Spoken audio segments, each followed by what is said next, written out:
Ahoy, wonders, and welcome back to the table. So, it's been 2 weeks, Yes, it has. but to us it hasn't. To Wake and Crow McGill and Morgan, it hasn't been that long. It's been a Couple of hours. couple hours while their new ship got set up. Yep.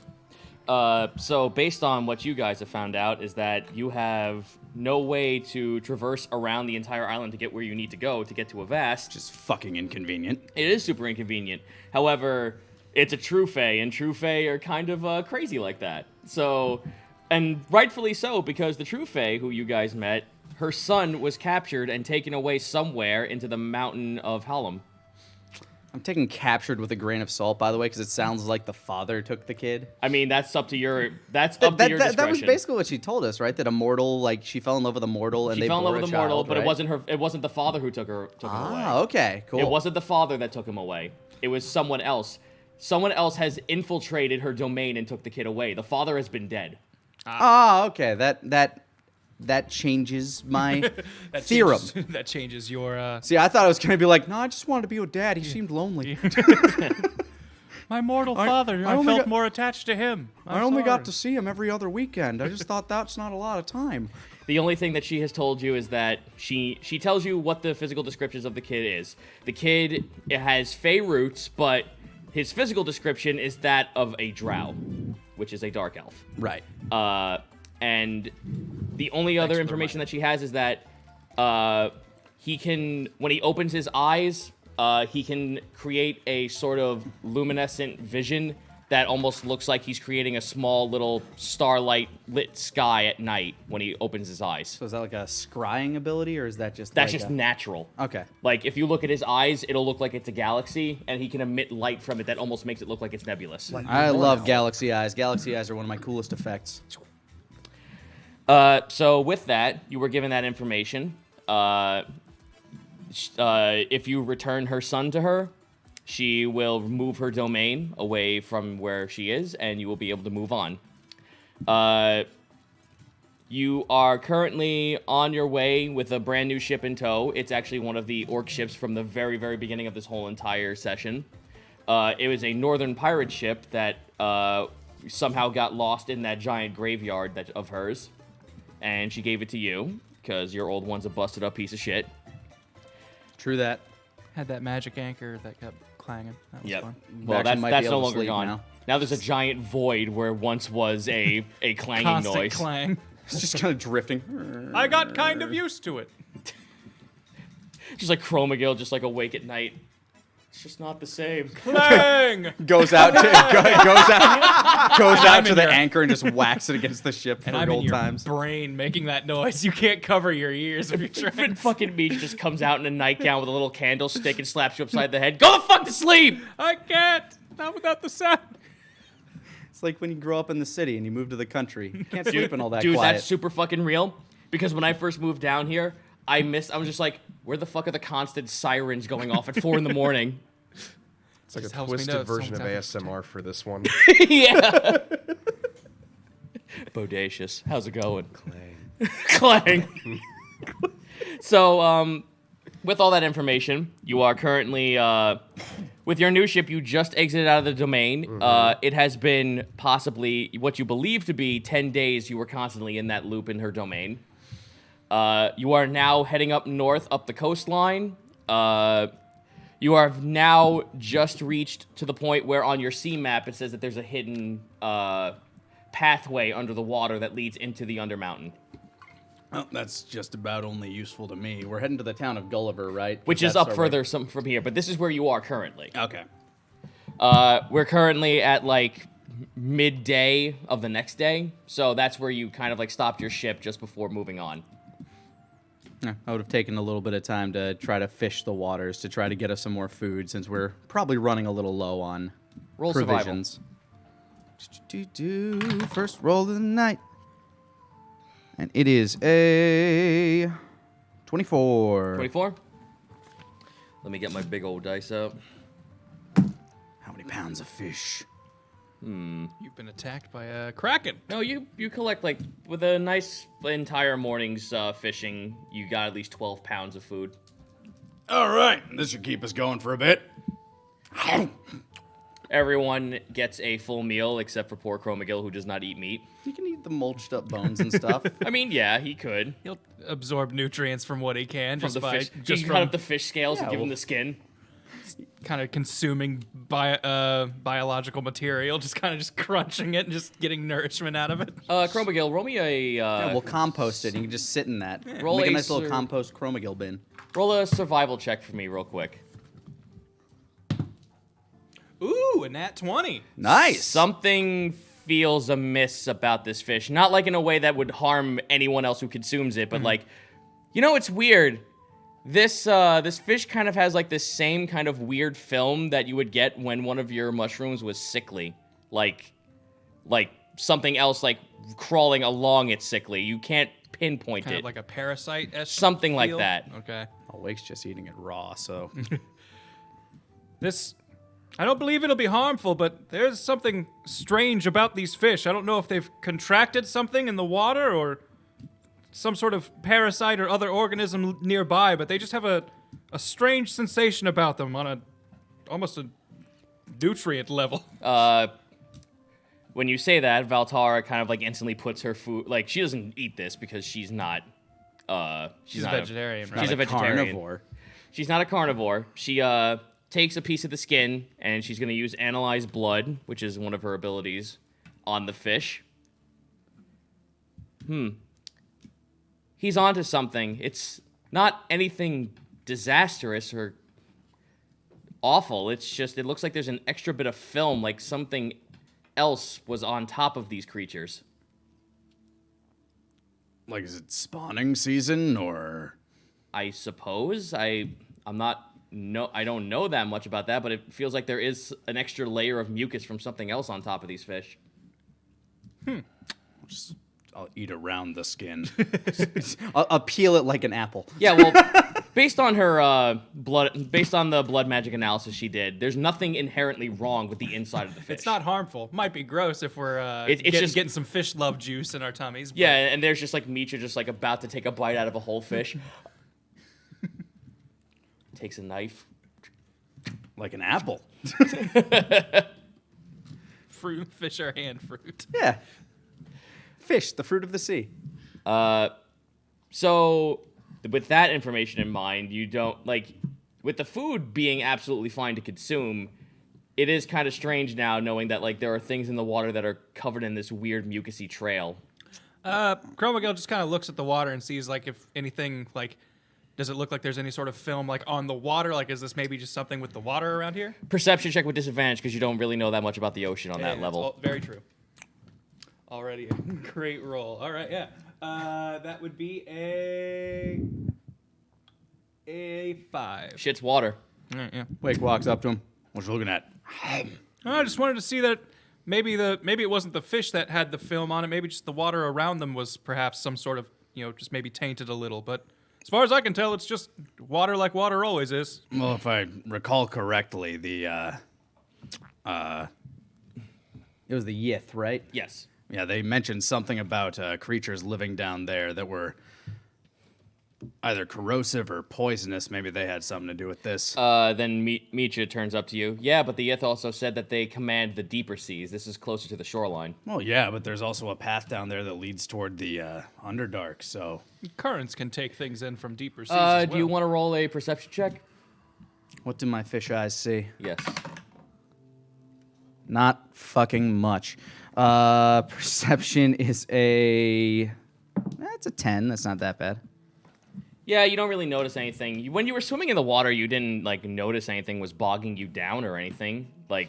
Just swim down there. Stab, stab, stab, stab, stab, stab. Up they go! Yeah, you were pretty focused on what you were doing, and nothing seemed out of the ordinary. I now have several spears with which to stab fish. Yep, nothing out of the ordinary was down there. Meanwhile, directly behind Wake, just this Ugoth monstrosity just swimming directly out of view. It's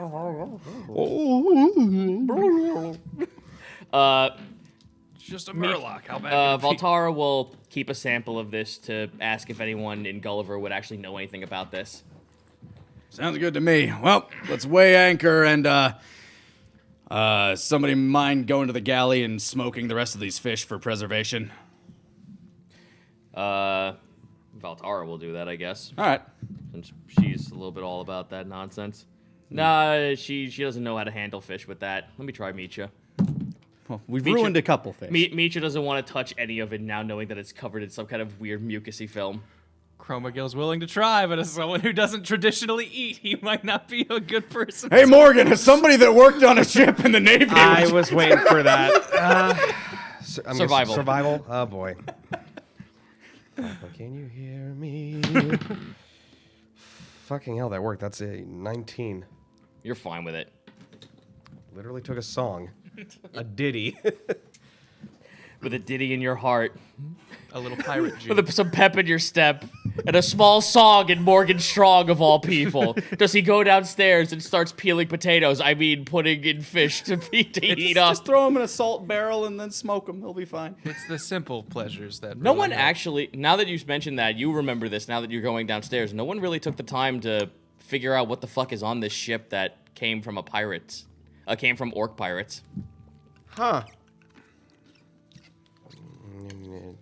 Wake was just happy that they got a faster ship.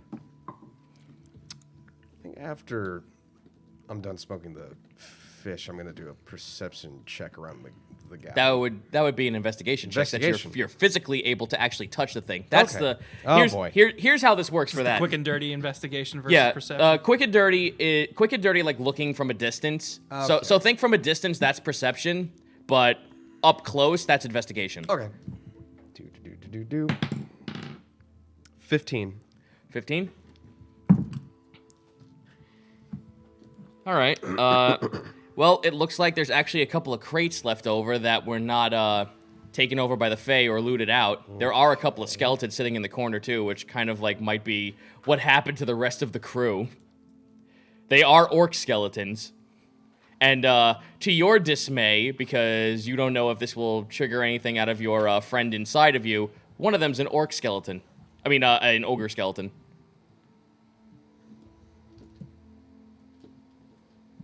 Just takes the rings off. Yep. I'm going to touch the ogre skeleton and do lingua mortis. All right, tell me your story. Touch. You watch as he's getting up from sleeping on a hammock, and then he's looking up at the ceiling. As he's getting up, a giant root comes in and spikes him right in the face.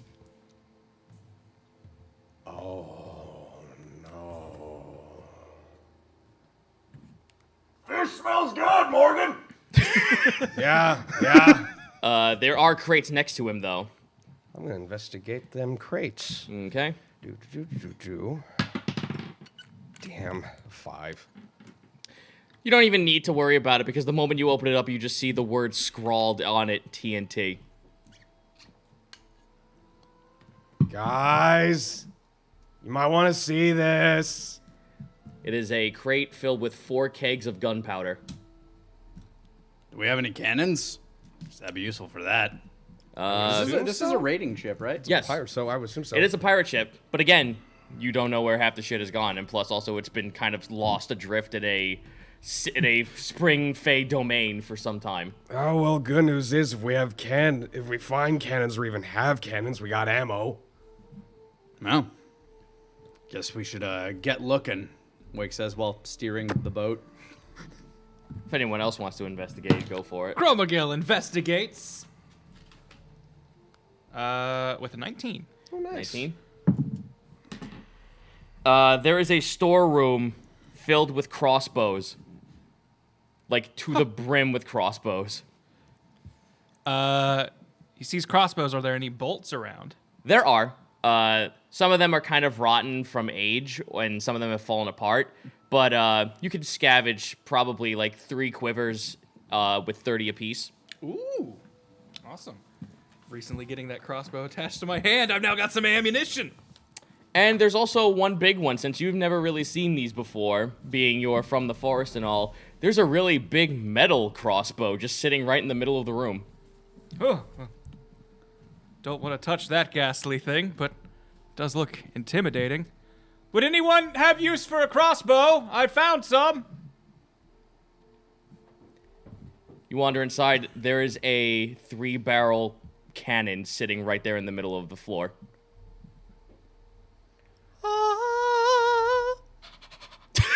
It's a very big metal crossbow. It seems to fire strong bolts. This thing looks like it's hobbled together in typical orc fashion.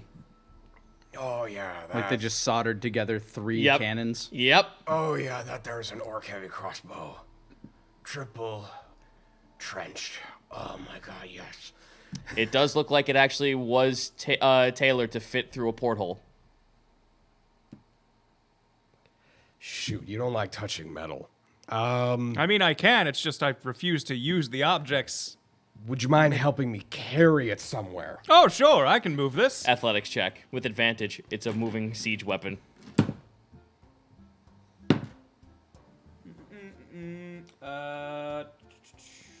Modified 20. You just fucking hoist this thing over your head like it's no problem. Where do you want it? We're gonna take it to the bow. We're gonna have a nice little front crossbow. Ooh, it's back to the Navy days. Roll a survival check to set it up. Okay. Can he help too? Walking back out on deck. What the hell?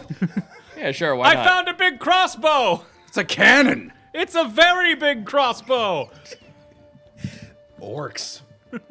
Fucking orcs. Right. I've only ever met ones that I killed. That is an 18. No. Oh, yeah, Doc that's right. Ramsfang. That's right. That's right. All right. 18. Doc Ramsfang and oh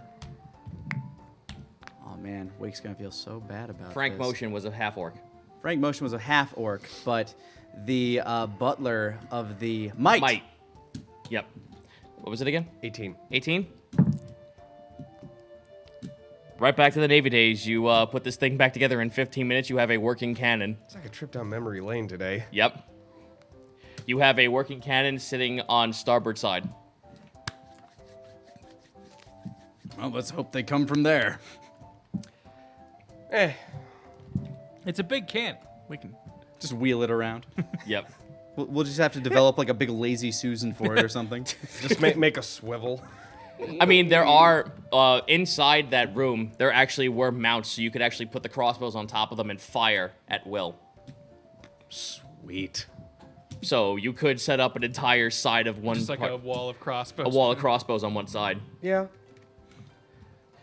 All right. So with those little bits of investigation, I'm gonna, you know what? Valtar is not really doing that much right now. Let's see. Oh no, she's investigating the blood right now. Let's see what Beecha finds.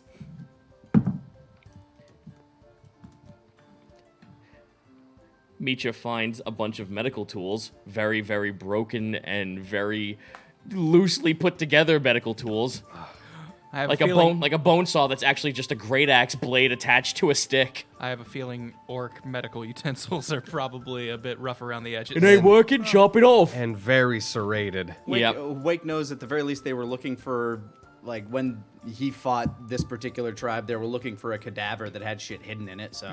Yeah, it might have some stuff. Okay, so with that, there's not really a lot of bits and bobs. Although, with all the miscellaneous looking around on your new ship, you do find some materials that if you were to sell off at someone at a carve house, you could probably walk away with $300. Not bad. So, Wake, you are now sailing the ship up north. I need you to roll me a perception check. All right.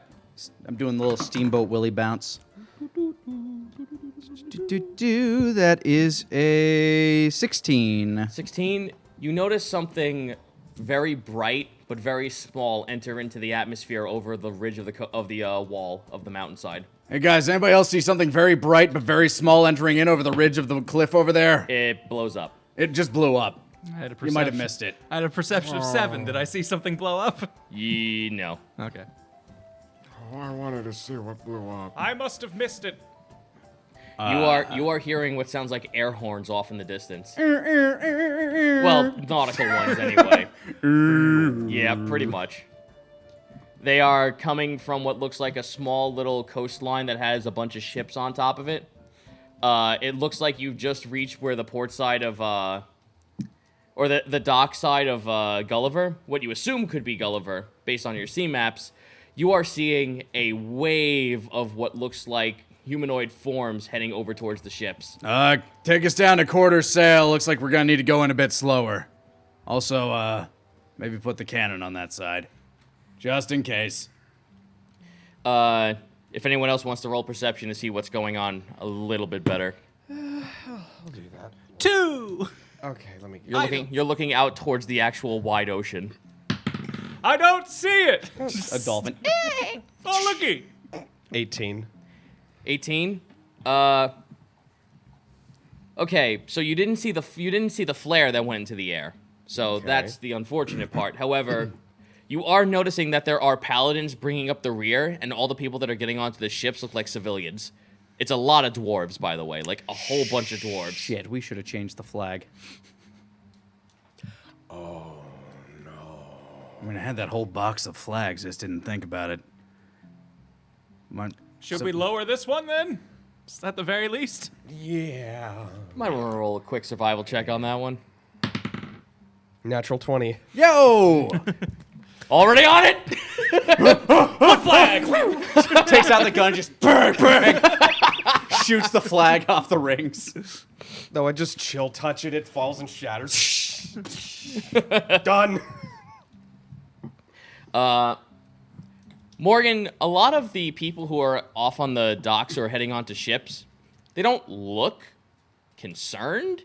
They don't, like, by the way this is hastily done, this looks like some kind of evacuation, but no one seems to be, like, in massive urgency at this point. Well, at least maybe there'll be a parking spot soon then. Well, there are some paladins over there escorting civilians, but they're not panicking. It looks like an evacuation, but no one's freaking out. Let's ring the greeting bell. Ding, ding, ding, ding, ding, ding. Chromagill's just waving his arms on deck. He knows he's a big, imposing figure, so if he's making a big gesture, hopefully that'll grab some attention if the sound doesn't. Oh, that does grab attention. Like, now all the civilians and everyone on the shoreline's now looking to you. You guys watch as a couple of people actually hold up flintlock pistols and fire off more of those flares.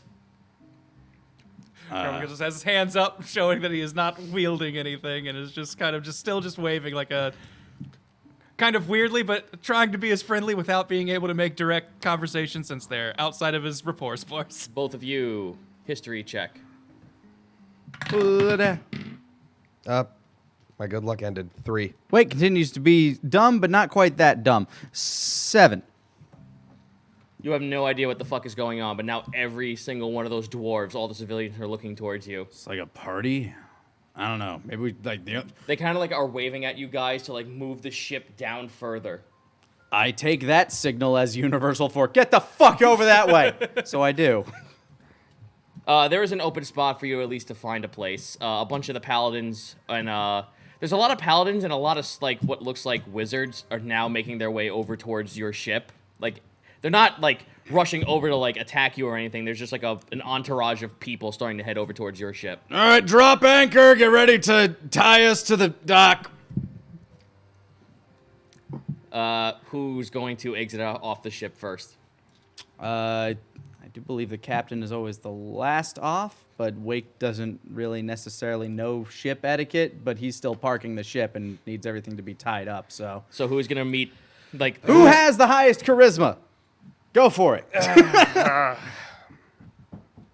There are... Morgan steps off the gangplank. There is an entourage of paladin dwarves waiting for you to get off the ship. Greetings. Aye, lad. Well, greetings, as like one of them kind of like pushes his way forward. Oh. He's got the biggest amount of this dude is in full plate mail, by the way, and it has lions on the shoulder pads and a big lion like face on the chest. This man, he takes his helmet off. He's got a giant blonde handlebar mustache and a beard that droops down all the way to his waist. Bushy beard. A great big bushy beard. Yep. Is this man Dwarven? Yeah, all these guys are dwarven. Okay. He looks at you. Aye, lad, welcome to Gulliver. Now, you kind of caught us off at a bad spot here, lad. We're kind of in the middle of an evacuation drill. Seems like it. What seems to be the problem? Oh, there's no problem. This is all just practice, lad. So a drill. Indeed. Huh.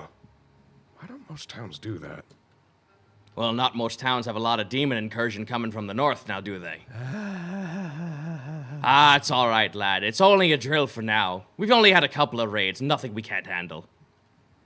Well, I'm glad to see you folks have things under control. And we didn't expect someone to come in from the seas this far. Y'all from...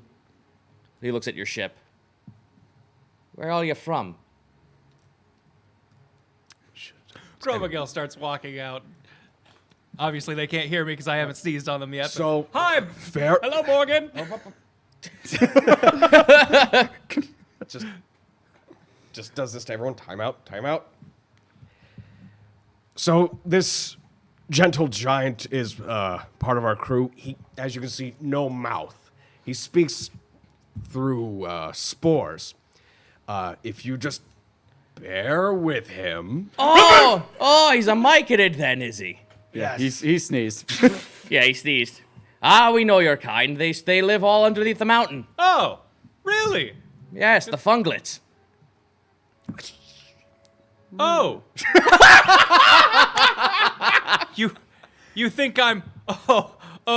this must be awkward for you. No, funglets are a little... they're different than... Well, of course there are. You're not as tall and lanky as they are, lad. You're more big and stocky. That's right, I am more big. Yes, big. More big than funglet. Hello, hi, I'm sorry, I'm getting off on a bad foot. My name is Chromagil, hello! Let me get this guy's name so I'm not fucking this up. Wake will also drop down, having finished making sure everything's all tied up and secure. Captain Bar Jordan. Captain Bar... Jordan. Jordan. Gortun. Nice to meet you, Captain. I'm, Wake Scalebound. He goes off to grab your hand for a handshake. Oh, hi. He pulls you in for a hug. Oh, God! Been a bit. Awkward 3 pats. No, he gives you like a hearty slap on the back. Yep. Does Wake that gives for- the awkward 3 pats. Does that for everyone, pretty much. I like this man. Clang. No, it's the inside of his. It's like. But it's 2 breastplates. Oh yeah, fair. And the fucking the lion lion. face. Little blood. Wake has a small Oh, imprint yeah. of a lion on his Oh, stomach. lad, you feel cold, chilled to the bone. You ain't one of them. You ain't one of them zombies I hear from over at the other side, huh? No, ironically, quite the opposite. I could tell. He rubs the side of his nose and looks at you, because he's like, I could feel the opposite energy off you, lad. Ludarius.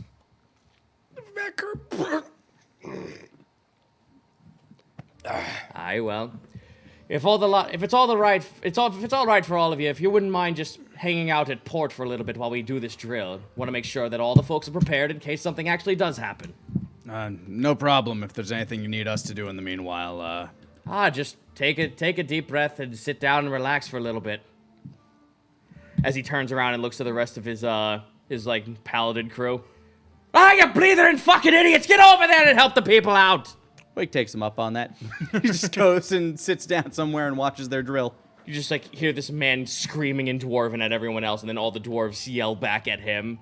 But then he yells back at them even louder, and they're like, okay, fuck, let's go. So it's just all them cursing at each other to help all the people out. All the people seem to be taking this all in stride. They kind of look like they're kind of bored, or some of them feel a little annoyed. But all of them are just like, oh, come on, we want to get back to crafting so you all can do your job. Makes sense to me. If anyone wants to roll a religion check, as there's a lot of people who are wearing a certain emblem on their bodies. Nat 20. 5. Wake knows religions. And 14. He's hung out with Risf enough. Chromagil's heard about religions, but doesn't know shit about what their symbols Well, look like. you know that walking around there were a lot of pictures of what looks like a dragon intertwined around 2 blacksmith hammers. This is this can either mean one of 2 things. It could either mean that there's a union between Elixir and Heldrum, or it's just a pure Heldrum crafting station. Heldrum or Elixir. Both gods of fortune and crafting.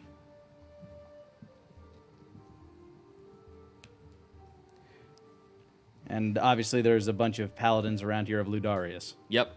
Well, there's a lot of paladins of Ludarius. A lot of the other folks that were around you, but then Nat 20, I'll go ahead and like tell you what else there was. Ludarius and Vlazimith, which is the god of knowledge. Okay, so we have the gods of fortune, crafting, light, and knowledge among us. Yep. And they all seem like in their own dwarvish ways, they all seem like a pleasant bunch. None of them seem like they're really... Maybe a little rowdy, but not Yeah, mean. rowdy, but that's dwarves. What are you going to do about that?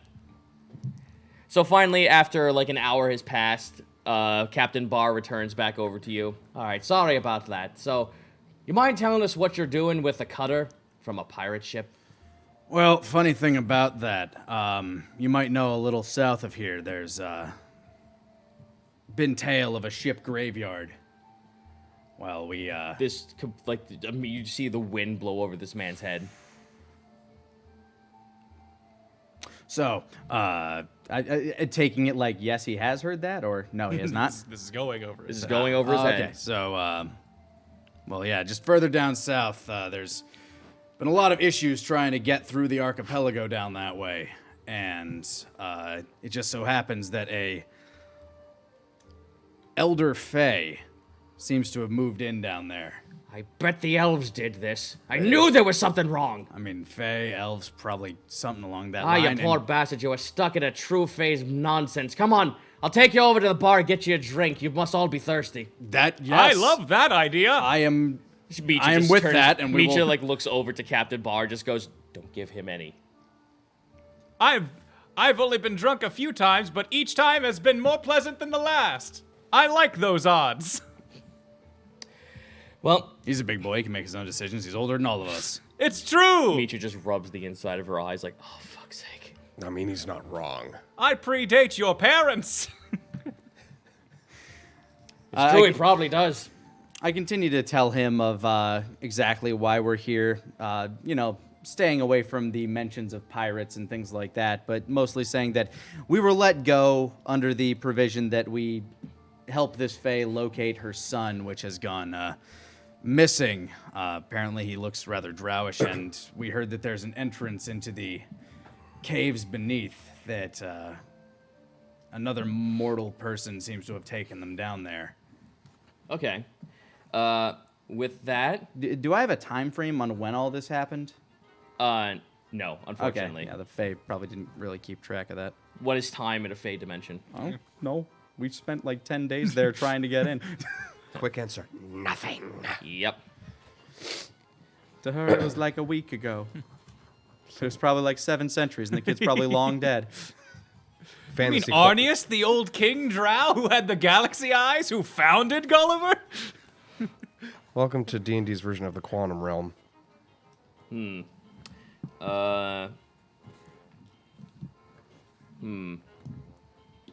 There might be a tiny problem. Oh, wait, no, there is not a problem. I thought I lost us some information. Hooray, no problems. There is no problem. So, with that, Barr will take you guys into the city. He's pretty, like, well, you're telling him all this information for right now. He's going to get you to the nearest, like, port, or at least, like, some kind of inn to at least get you guys in here so we could gather all your testimony. He has all of his other paladins go off and get everyone back off the ship so they can complete their drills and go about their day. You're pretty much looking at what looks like a giant, like, inside of a crag of a mountain. It's open, but it's like a really tall crag of a mountain. It's like a cave inlet, basically. Kind of, yeah. It's a cave inlet, and there's a bunch of, like, very, very nicely put together ivory towers that's all adorned along the walls of the cave.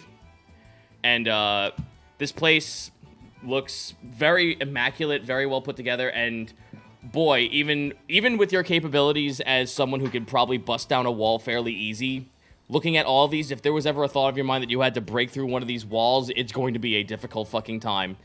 Everything is carved in with, like, the finest looking marble and materials ever. And there are gemstones adorned every building. This place is glittering. It's a very fortified city. If things are becoming tumultuous, this is a safe place to stay. I'm guessing the mines around here are have pretty good stock as well if, Aye, lad. Underhallam has all sorts of gemstones they do. Underhallam. That's a little bit what I could tell you. I know this is probably your first time ever being here. We got quite some things to tell you. Especially if what you're looking for is a drow. That's a little unspecific, me lad. I've never really been this far east, personally. I go a only little east, recently you'll be got go- on the ocean. If you were to head a little bit further east from here, probably about a month's travel, you could probably get to the Kenku. Well, I think that's a little out of my way. Aye, well, he takes you over to a inn. Yep. He takes you over to a tavern called the Brimstone Drake. The moment he opens up the door, you watch as, like, beer bottles fly all over the place, and all the dwarves are laughing and fucking, like, having a good old time. There's dudes dancing on tables, like, arms linked with each other, while there's bards playing off into the side. All these are dwarves, by the way. There are a few other outlier people that are sitting around here, but for the most part, this is a highly dwarven population. Takes Wake back to simpler times, the flappy stingray. With that, the moment that bar opens the door, everyone kind of stops, looks in. Everyone grabs a mug and cheers for the captain. He is very popular around here. Everyone knows who this man is, and everyone's very happy that he's here. You command the respect of a lot of people here, Captain. Cromwell just claps when seeing the crowd react. Aye, well, you take down a few demons here and there. They tell a little bit of they tell some tall stories, and also we of the Ludarius kind of came in when most of the guards fell to them. I don't think I've ever fought an actual demon. What are they like? He kind of like leans over and like kind of like lifts open one of his chest plates, and he shows off his shoulder. A good chunk of it's missing. Like this suit of armor is keeping his arm in place. It's a hefty wound. I can sympathize. It's not fun, lad, and it's not all glory. It's just keeping all these people safe until someone from Zealous can send over some more infantry. Cromwell takes off a chunk of his shoulder and just watches it grow back. You're mocking me, lad. No, I was just curious to see what that He was pats like. you on the shoulder. Aye. He's like, get in here. He like pushes you in. Gives him a hug. Thank you, Captain. So, where are we gonna get these poor, not dwarven saps a drink? And then you watch as like this guy from behind the table, he kind of just like walks in with what looks like a beer tank, slams it on top of the table, and it touches the ceiling. It is filled with red ale, That's a big fucking growler. and he hands everyone a glass.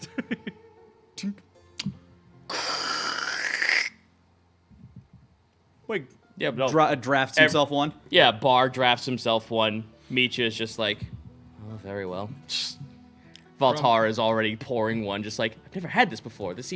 Never had Dwarven ale. research. Research, Dwarven ale. I must have some. Bar holds up his drink. Well, cheers for you getting this far, and hoping you're having happy travels wherever your travels may lead you. Clang. Here's to your hospitality. Clank. Everyone roll Constitution. Oh boy. Save.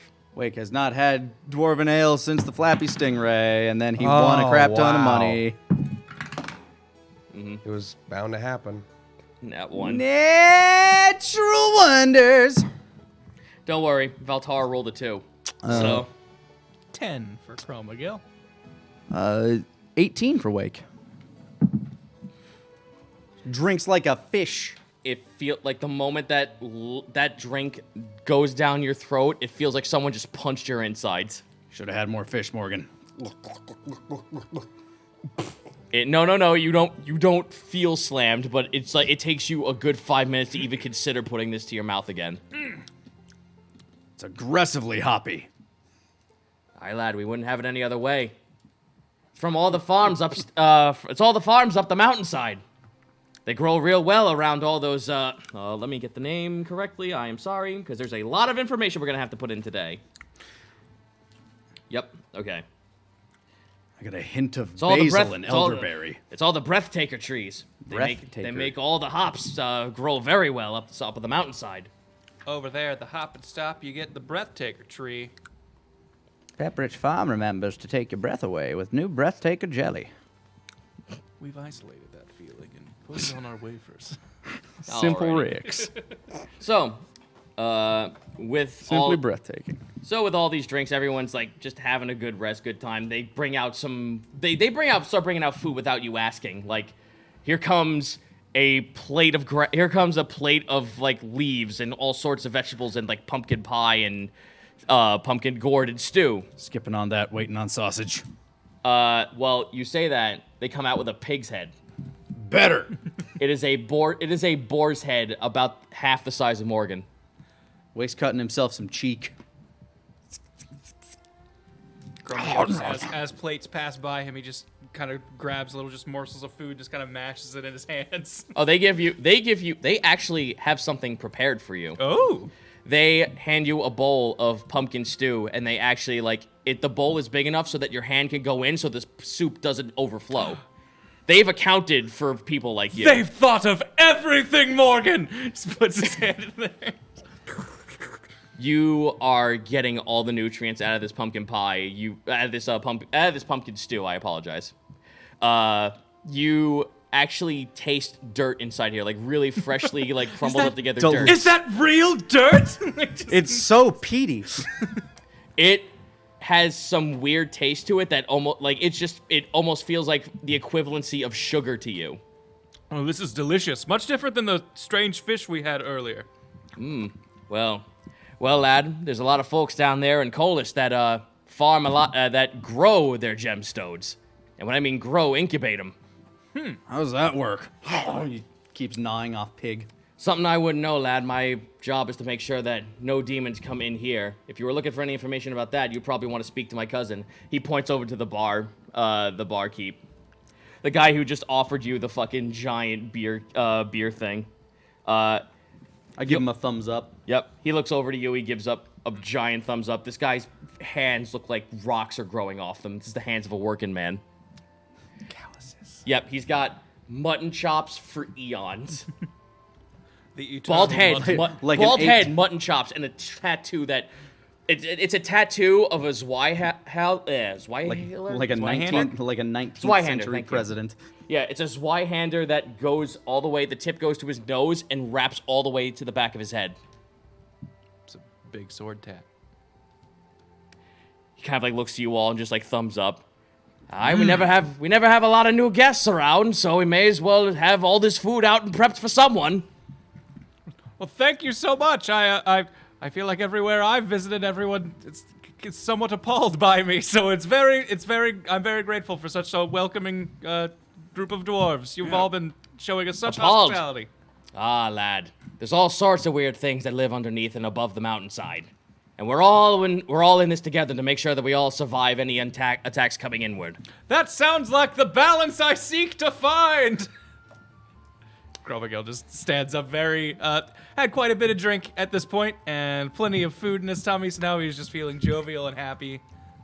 Standing up, just being very, very affectionate to his fellow man and dwarf and creatures. Aye, well, until you guys actually need to head off anywhere, you're welcome to stay at this inn. We'd advise you, though, to not try to leave to the east, or at least upwards to where most of the war bands are set up. That's where most of the demons have been showing up. So they kind of unfortunately have like a lockdown going on land heading over to the east at this point is what he's telling you. How often do you encounter these demons? You mentioned that there have been 2 raids so far. There have been 2 short raids, but there was one big one about a month ago that tried to make its way inside the town. And unfortunately, this is the only way. This pathway leads upwards towards the mountain and down into the mountain. If the demons found some way inside the mountain, it could be catastrophic. There's all sorts of things that they can get their hands on. Not only just the gemstones that a lot of the folks in Colis have been putting together, but there's also a giant lava pool that a city is built on top of that actually houses a bunch of magical artifacts.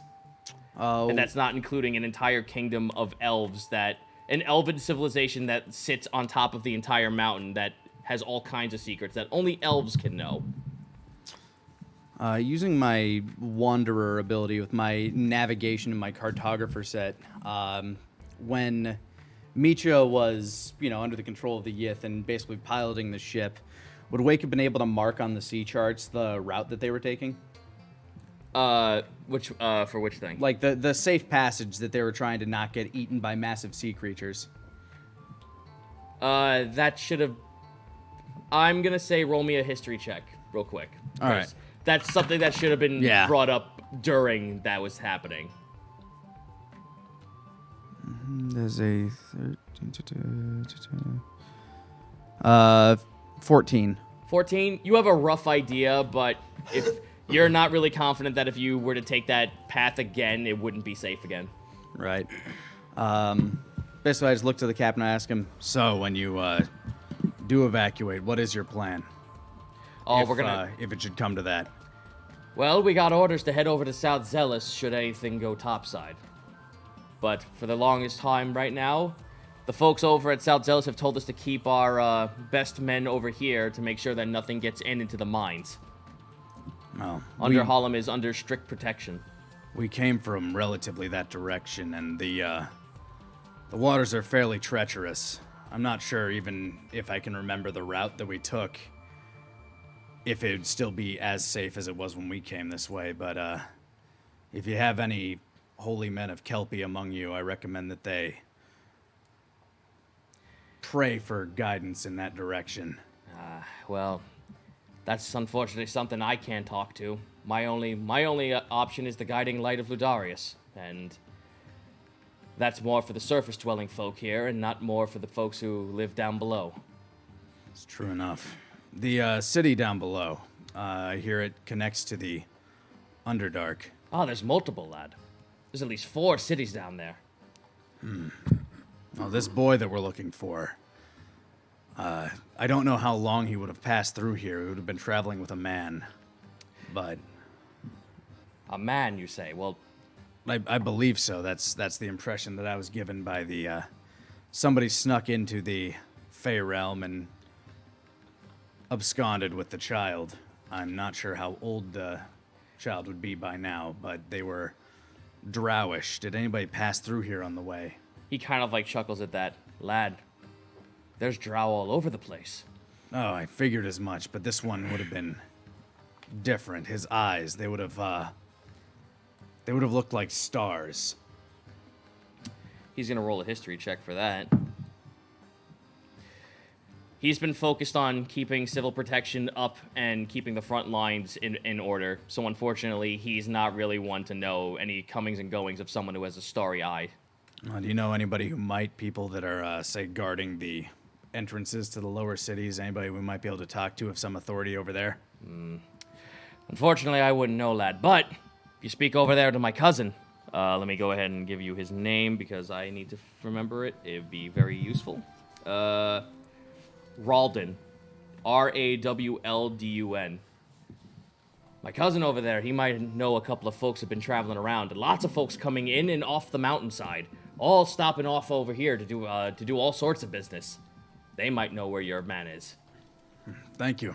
With that, I'll draft myself another glass and make my way over there to the bar. Now, with that, since you all are new here, he can give you some information concerning any of the locations that you might want to look at.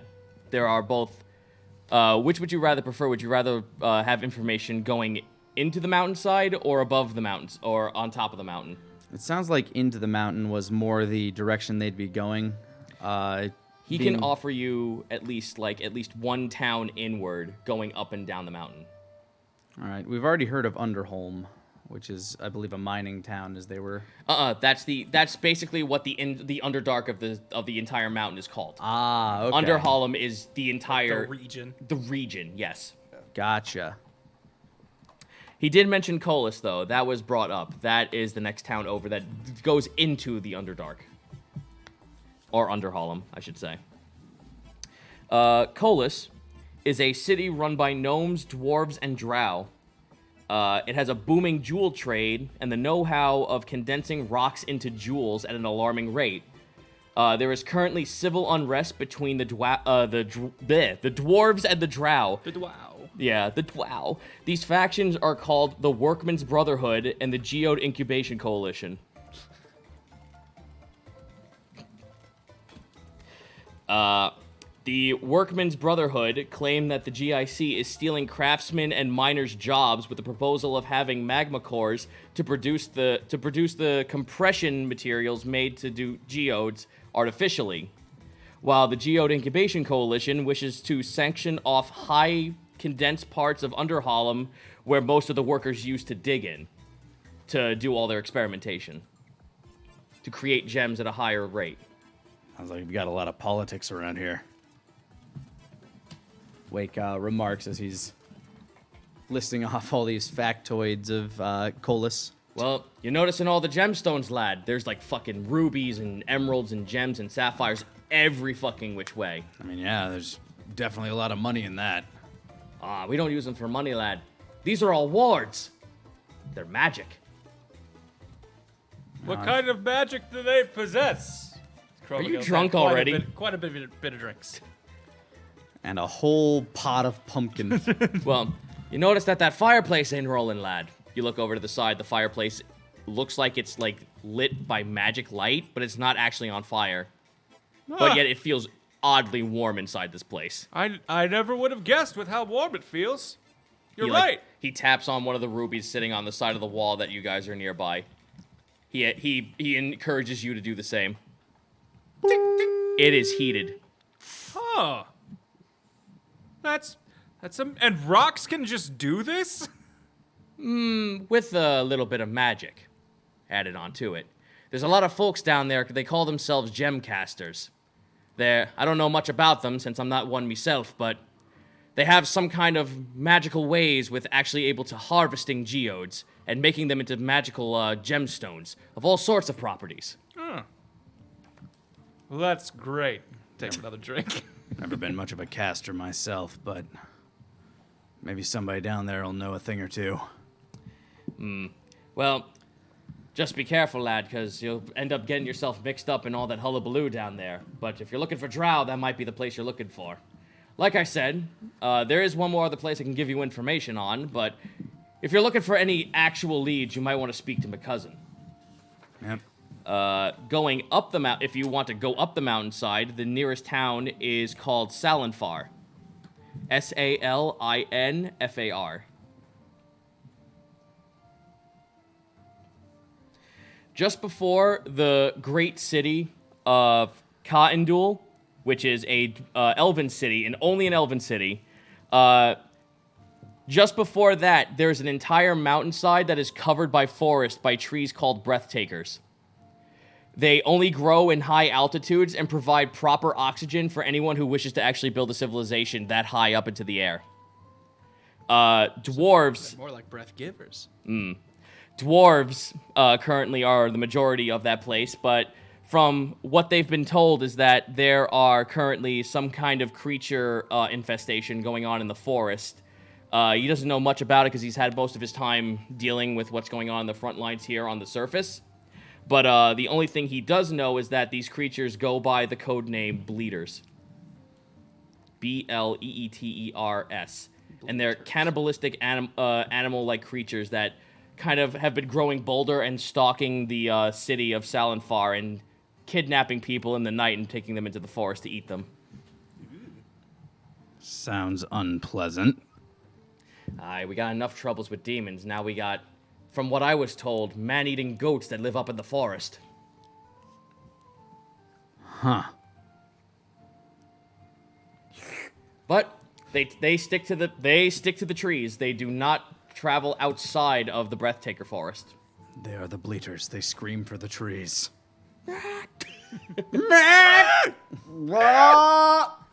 Shit. Hey! And he does know that there are other cities. He knows 2 other cities, but doesn't know much of the ingoings about them. There's Cottondool, which is the actual city. You've actually seen bits and pieces of those towers off on the mountainside. When you first got here, before the entire Fey time loop bullshit shenanigans, There were ivory towers that sat up on top, like just cropping into the fog that goes into the mountainside. Part of that was the city. Gotcha. So the entire top of this mountain is covered in this city. The only thing that is known about the city is that it is run by elves. Every elf in all of Las Aranis lives in this city. Okay, this is the elf. This is Elf Kingdom. Yeah, I'm guessing those that aren't of the military then. Yeah. Anyone who's not in the military, like any elf, like there are wood elves, high elves, like All manner drow, of elves all in manner this of city. elves live here. Gray elves. Like, Gotcha.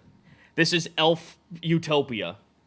But you cannot go into the actual city proper and only go into the market district if you are not elven in nature. Ezra and- might have gotten us in a little deeper. Oh well. And the other city that he knows about is called Hexerus, which is this is now going into the mountain. This is where all the edgelords live. Hexerus is Hexstrus. Hexerus Caverns is a city that is built over a flowing river of lava populated by dwarves, tieflings, and other various Underdark races. Told you. The only way you are actually able to enter into the city if you are from the surface is if you buy heat-resistant armor or some kind of clothing that dampens the heat effects of lava.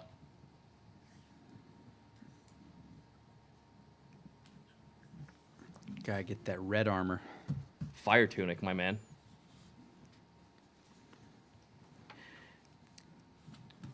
Bar kind of like takes another swig of his drink. Sorry I can't be more of help to you, lad, but as I said, most of the rumors that go around here would probably be better spoken with my cousin. Well, Well, you have given us more information than you claim to be able to, frankly. You've been an excellent host for sure. I appreciate everything you've done for us. I think I will take you up on that and go speak to your cousin. Thank you again for all this hospitality. Aye. You're welcome to stay up on the top floors. That's where we let all the people who have much bigger bed space needs than we ever do. Appreciate it. And with that, I must get back to my post. May the light of Ludarius guide you. And you And as have a well. pleasant day. You as well, Captain. Bye-bye. If you need any other assistance, you'll probably not be able to find me, but do speak to a paladin, a wizard, or a cleric of the clergy. Someone will be able to assist you. And with that, Captain stands up, walks away, runs back, takes another swig, and then walks out. Ha Wake tops off his glass and walks over to the bar to go speak to Ralden. Yep. Roldan now just like looks over you. This man's nose is most of his face. Like big bulbous rosy nose. And his beard drips down, and then like his head, like you just see the bald spot and then mutton chops. He looks like a European cartoon. Ralden, was it? Yeah. Scalebound. Wake Scalebound. Speaking to be with your last name, you know how to speak to a dwarf, lad. He grabs your arm and pulls you in for a Aha! Poof! Runs into the bar. Yep, they like slam your face into the bar as he pulls you for a hug. He Friendly bunch. pushes you back up. Huh. So, how was that ale I gave you? Quite good. Delicious! The poor mushroom doesn't look like he can hold his beer. It's his third time drinking. He's a So, all things considered, he's doing pretty well. Got a very wrinkly face. It's just the alcohol. He looks like it looks like a puckered lemon. No, a puckered lemon face. but with no mouth, so you're just seeing just kind of where his head is just kind of caving in a little bit as it's drying out with all this alcohol being introduced. God, I just imagine Strong Sad now with fucking puckered face. Oh, I don't know. But yeah, thank you again for all this hospitality. The boar's head was delicious. Oh, glad you like it. I killed that one myself. Nah, you did a damn And that's good the job. axe that did it. It's a giant executioner's axe that lays across the entire wall. That is a handsome axe. Yes, it is. Made her myself, too.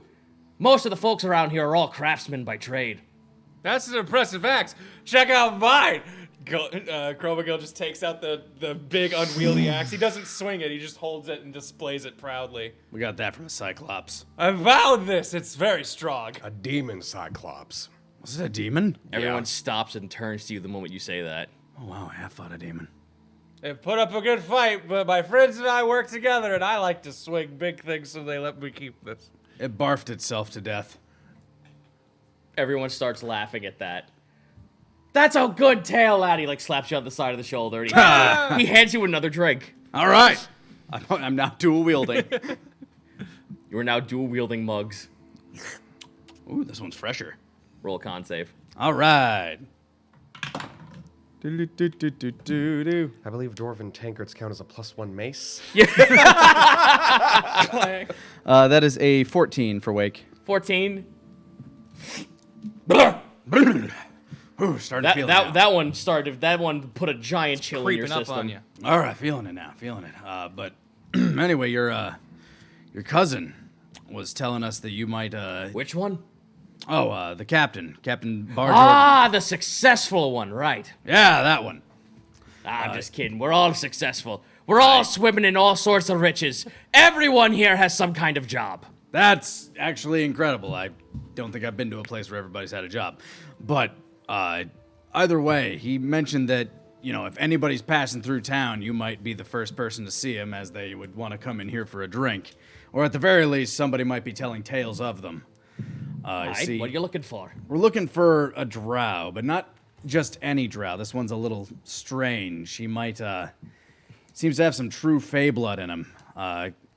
Those that have seen him claim that he has stars, like a galaxy, for eyes. I was wondering if you might have heard anything of that. That sounds like a sorcerer kind lad. Very possible. I know there's a couple of tieflings that live down in Hexerus, but I do know that there are folks that come in from the above the mountain and from the Underdark and come in here and sell all sorts of tales. They might be able to help you. There's actually quite a few that have been around town that you could probably find. Hell, I think there's even one inside this bar. Oh, who's here from Well, those areas? as you're drinking, let me go ahead and give you a couple of tips I know. Get ready, lad. You're gonna need a pencil. Sets down his other glass. Let's have the drunk start writing down. Here we go. All right. Actually, why don't you go ahead and roll me a 1d6? 1d6 it is. That's a 4. A 4.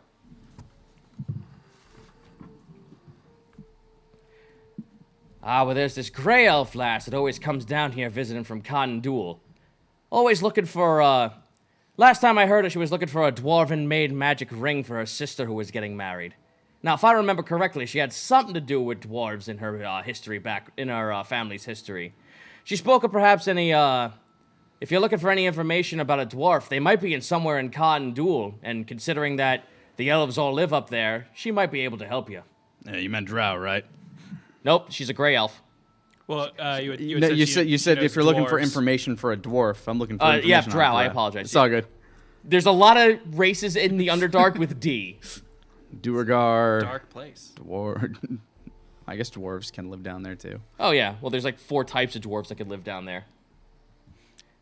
So, you have, with that, you have at least one bit of information that there's a gray elf woman that you could find that might have something about Cotton-Duel. You mentioned that she's in the bar right now. That one is not in the bar as of current. What he does do is point you over to what looks like a very hunched over humanoid sitting entirely in the corner of one side of the room. Boy, describing people as humanoids is always a good sign when we walk up to them. There is a large green-skinned creature that is hunched over, kind of like sitting in a fetal position, but he's not like uncomfortable. And he's got like, he has like 3 rings on his fingers, and what they actually are, as he flips his fist around, are beer steins. And he's chugging them with all 3. So fucking Goliath. Him over there, he might have something for you. That's Bulge. Bulge. He's a crag ogre. Was he named by a mushroom? Nah, he gave himself that name. That fits. Lives up in the forest. He only comes down here when he wants to pay up for bleeder heads. You might know something about what you're looking for. Oh, I'll go, I take my fresh glass of ale and I start taking it towards Bulge. You two, do you want to gather any more info off this? He has more to talk about.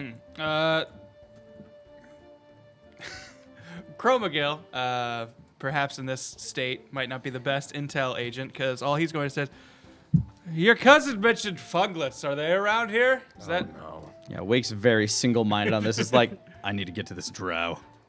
Funglets? Ah, yes.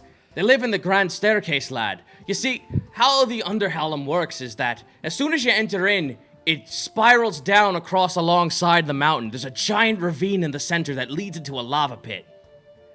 And as you descend down, there's little forests of bioluminescent mushrooms that live all across it.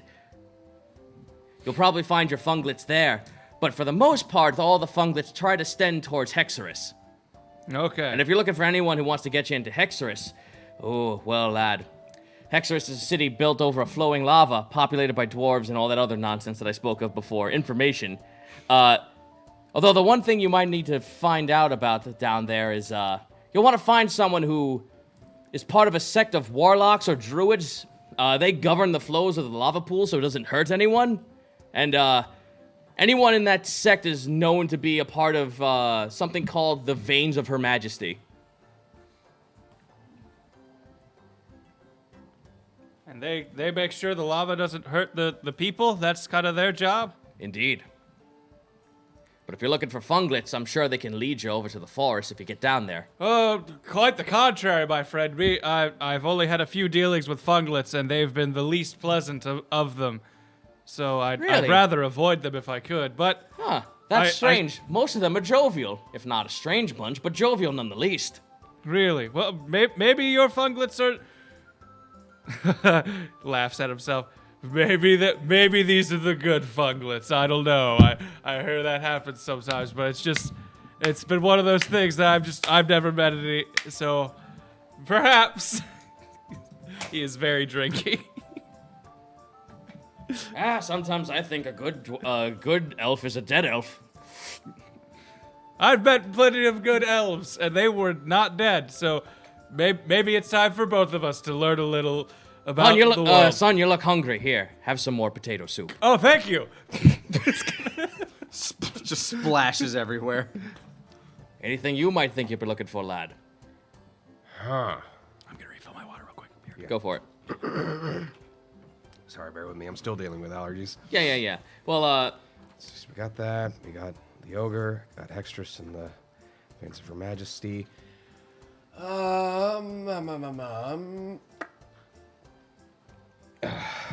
Well, it seems in order to get into Hexorus, you need to get some manner of heat-resistant equipment. aye, and you'll most likely want to be heading to Colas first, since you can't miss it. It's the entrance to the whole place. Right? If you want to be going down to Colas and find some way to get yourself heat-resistant stuff, I have a cousin down there, Ulfur Flickerfoe. Yeah, I told you you're gonna need pencils, my man. Ulfdar, O-L-P-H... O-L-P-H... D-A-R, and now second last name, Flickerfoe, F-L-I-C-K-E-R dash F-O-H. He's got a cousin down there who's part of the worker side of the whole debacle that's going on down there. They run a tavern, and they might be able to help you with figuring out if there's anything you want to find down there. Though he does tell you there are two other people around town who are from the Underdark that if you search around, you might be able to find them in the crafting district. Look for a man who, well, he says man as he kind of like rubs his beard, and he's like, how do I describe him? Ah, yes. He's like he would make a red dragon clutch its pearls. He calls himself Devil Growl. He calls himself he's a Drakar, which is a D-R-A-A-K-I. They're kind of like Dragonborn, you see, but they're from the Underdark. Very ugly, very, very ugly types. He's a good lad, that fella. Likes to trade with people who aren't have anything to do with lava or anything from his hometown. So if you're able to strike a bargain with him, maybe he can help you out getting into Hexorus. Though, if you want a more sightly approach, There is a swivelblind woman, and for those who don't know what a swivelblind is, Underdark gnome. Yep. She's been hanging around with a lot of the paladins and clerics. She's part of the coalition side of things. She actually knows about gem casting, though she's a little bit off her rocker. She's kind of crazy. Her name is Maddie Hexenhelmer. You can't miss her because she has unkempt black dreads braided in gems, orange eyes, and pale purple skin. Charming. She's like an anti-pumpkin. Shit, that's kind of fair. So you want to head over to... so while he's finishing off telling you all the information that Yeah. he has. I head over to Bulge, the rock ogre. Yep. Bulge is sitting at a table, like, drinking with a bunch of other dwarves. Everyone seems totally okay with this guy. He doesn't seem very, like, I mean, he goes out and he kills aggressive. bleeders. I'm guessing he's fine. Yeah, so basically what you're looking at is a giant green-skinned man who's kind of hunched over, like, sitting in a fetal position with those rings of ale in his fingers. His neck is covered in a shawl that's made out of a bear. Is this man considered a large creature? Yes. Okay. He is a large creature. He's got he has the rest of the bear kind of like pelt over a loincloth, so that's his pants, and he's got what looks like very torn up woolen shoes. And sitting next to him is a giant greatsword. Excuse me, I've heard about you. You must be Bulge. Oh yeah, that's me. I'm Bulge. Hi, I'm Wake Scalebound. Here, would you like another ale? Oh, well, all right. That sounds nice. You want me to pay for it though? Nah, this guy's been real nice, and I think I've had my fill for now, and I think that tankard over there still's got a couple in it. Not for long! Not for long. Oh, all right then. I suppose so. He like hands I slip it on another one of his fingers. Are you slipping it back on him? Oh, that's nice, but here, let me at least give you something in return. He hands you a keg. Roll an athletics check. I'm guessing boy. it has some in it. I'm gonna get plastered. That is a modified 20. It is it catches you by surprise. It is a Okay. full thing. You actually knock onto the floor and it lands on top of you. It is a full keg, and then he pulls out like what looks like a funnel that's made out of metal. Like it used to be part of an awning for catching rain. He plonks it inside the keg so you could drink from it. Wade cocks his head to the side and does like a one-handed keg stand. Just, Con save. yeah! Party! Party! Party! Dude, the dwarves love this shit. Come on. Yeah, party wake! That's a con save, you said? Yeah. That's another modified 20. Modified 20. Clunk, clunk, clunk, clunk, clunk, clunk. You get that same shiver down your spine as you're drinking. And I just kind of kip up off of it. Whoop. Even with that save, you're tipping like a little bit. Oh, mate, you look like you've drunk enough. Probably! So, what you want to talk about? You want to talk about them you got bleeders for me to kill. Bleeder. Was oh yeah, right, those. No, actually, I hear you travel around a bit between cities, and I was wondering if you might have seen a guy that I might be looking for. He's Yeah, I travel all along the mountainside. I'm thinking most of the bleeders can't really hurt me that bad, so I'll do what I can to pay rent. You do good. You kill them bleed goats, and I'm looking for a drow. But not like weird drow, not like regular drow. I mean, he's probably an okay guy. I've never met him, but he's probably okay. He's not like that weird, but he's got like eyes. Is he as weird as those blue gooby guys outside? Oh man, those blue gooby guys. Yeah, but who? Oh, you don't know that sometimes when I walk out on the water, because I like to sometimes, I like to feel the waves on me little big toes. Oh, me too. I love it. Sometimes there's these neat little blue fellas that swim under the water. They kind of look like giant. They look like giant bugs, little squishy bugs, always slimy and the like. Oh no, I think no, not like that, but like his eyes. They're like stars when you look at them, but not like in a romantic way, like in a literal way. Oh, yeah. That sounds like something what that big gloopy guy was talking about. Said he was looking for someone who could find some kind of ocular kind of devices to make sure his eyes don't shine that well? Yeah, like that. Yeah, do you yeah. do you know who? Like you said, it was a gloopy guy looking for that. It's about yay high. You can't with this guy's hand. You roll an insight check with disadvantage. I'm taking the disadvantage because I'm drunk. Yep. Well, slightly drunk. Well, I can get worse than that, but no, I didn't. You said insight? Yep. That's a 7. 7. Wow, yeah, that's pretty. This big. Hand still about 1.5 feet above me. Yep. Well, Wow, he's real short. Well, yeah, big. Likes to come around the docks a lot. I hear all the time he's got something about a library hidden underneath somewhere. He might know something about that. He just hangs out in the water. Yeah. And right. I did hear something about drow with some kind of ocular problem. There's something wrong with their eyes, always bloodshot and the like. Yeah, they fucking hate light. Well, these drow I know hate light more than that. They actually hate light so bad that it actually makes their flesh bleed. That sounds pretty bad. Maybe they're vampires. No. Are they vampires? No, I've no. never killed a vampire before. Wait, no, I've killed several. Oh man, this is good mate, ale. No, mate, not vampires and all. You haven't seen a person who's half spider, half man? Like some sort of man spider? Yeah, something like that. I wonder if they can do whatever a man can. Well, whatever they do, they really hate the sunlight. They've always tried to find their way. I heard that the elves closed off a pathway that led into the Underdark that sometimes they came from, and they were afraid of some kind of madness seeping in. Oh, that's spectacular. Amazing, even. Ultimate. Yeah.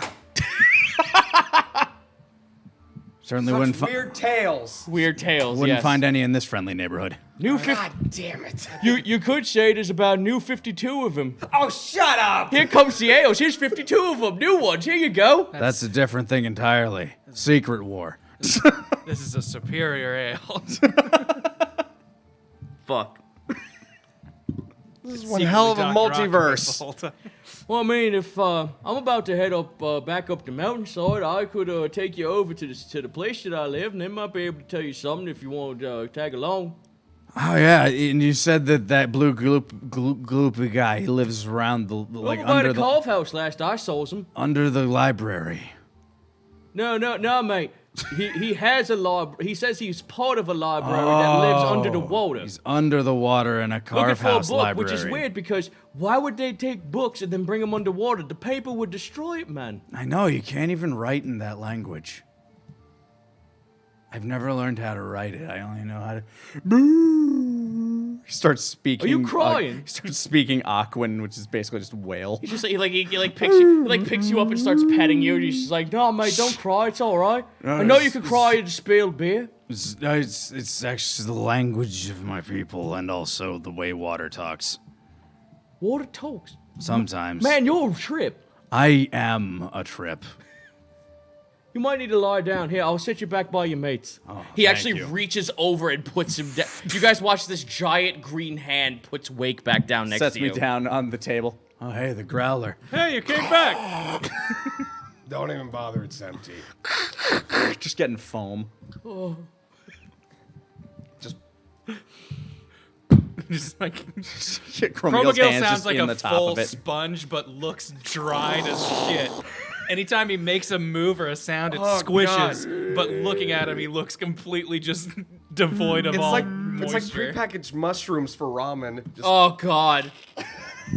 I can now imagine it. Just opening up a fucking shin bowl and there's Chromagil's face. I have been 100% Chromagil. disinfected. Chromagil, you got so old. How long have I been away? I think maybe 20 minutes. Oh, wow, we need to go to the underwater library. I need the both of you to roll me a con save with disadvantage. You got it. 13. Wow. Talk about heads and tails. I rolled a natural 20, followed by natural wonders. Morgan, they both fucking pass out right in front of you. Why is the ale always gone?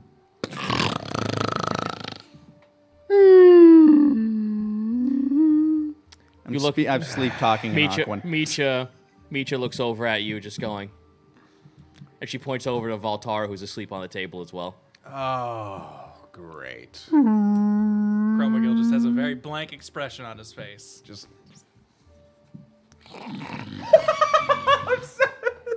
God, that caught me off guard. Yeah. But just, very sunken and hollow eyes. Ralden kind of just like looks over to you and Micha. It's just like, you want to send him off to bed then? All right, lads. Every dwarf. Every dwarf. Hup, hup, hup, ho, hup, hup, hup, hup. Put me in a bathtub. I need to soak. 8 hours pass. Everyone gets a full rest, and we can take a break here. We'll be right back after these messages. Welcome back to the table. I was holding that, damn it. Nah, we got this. Are you getting allergies now?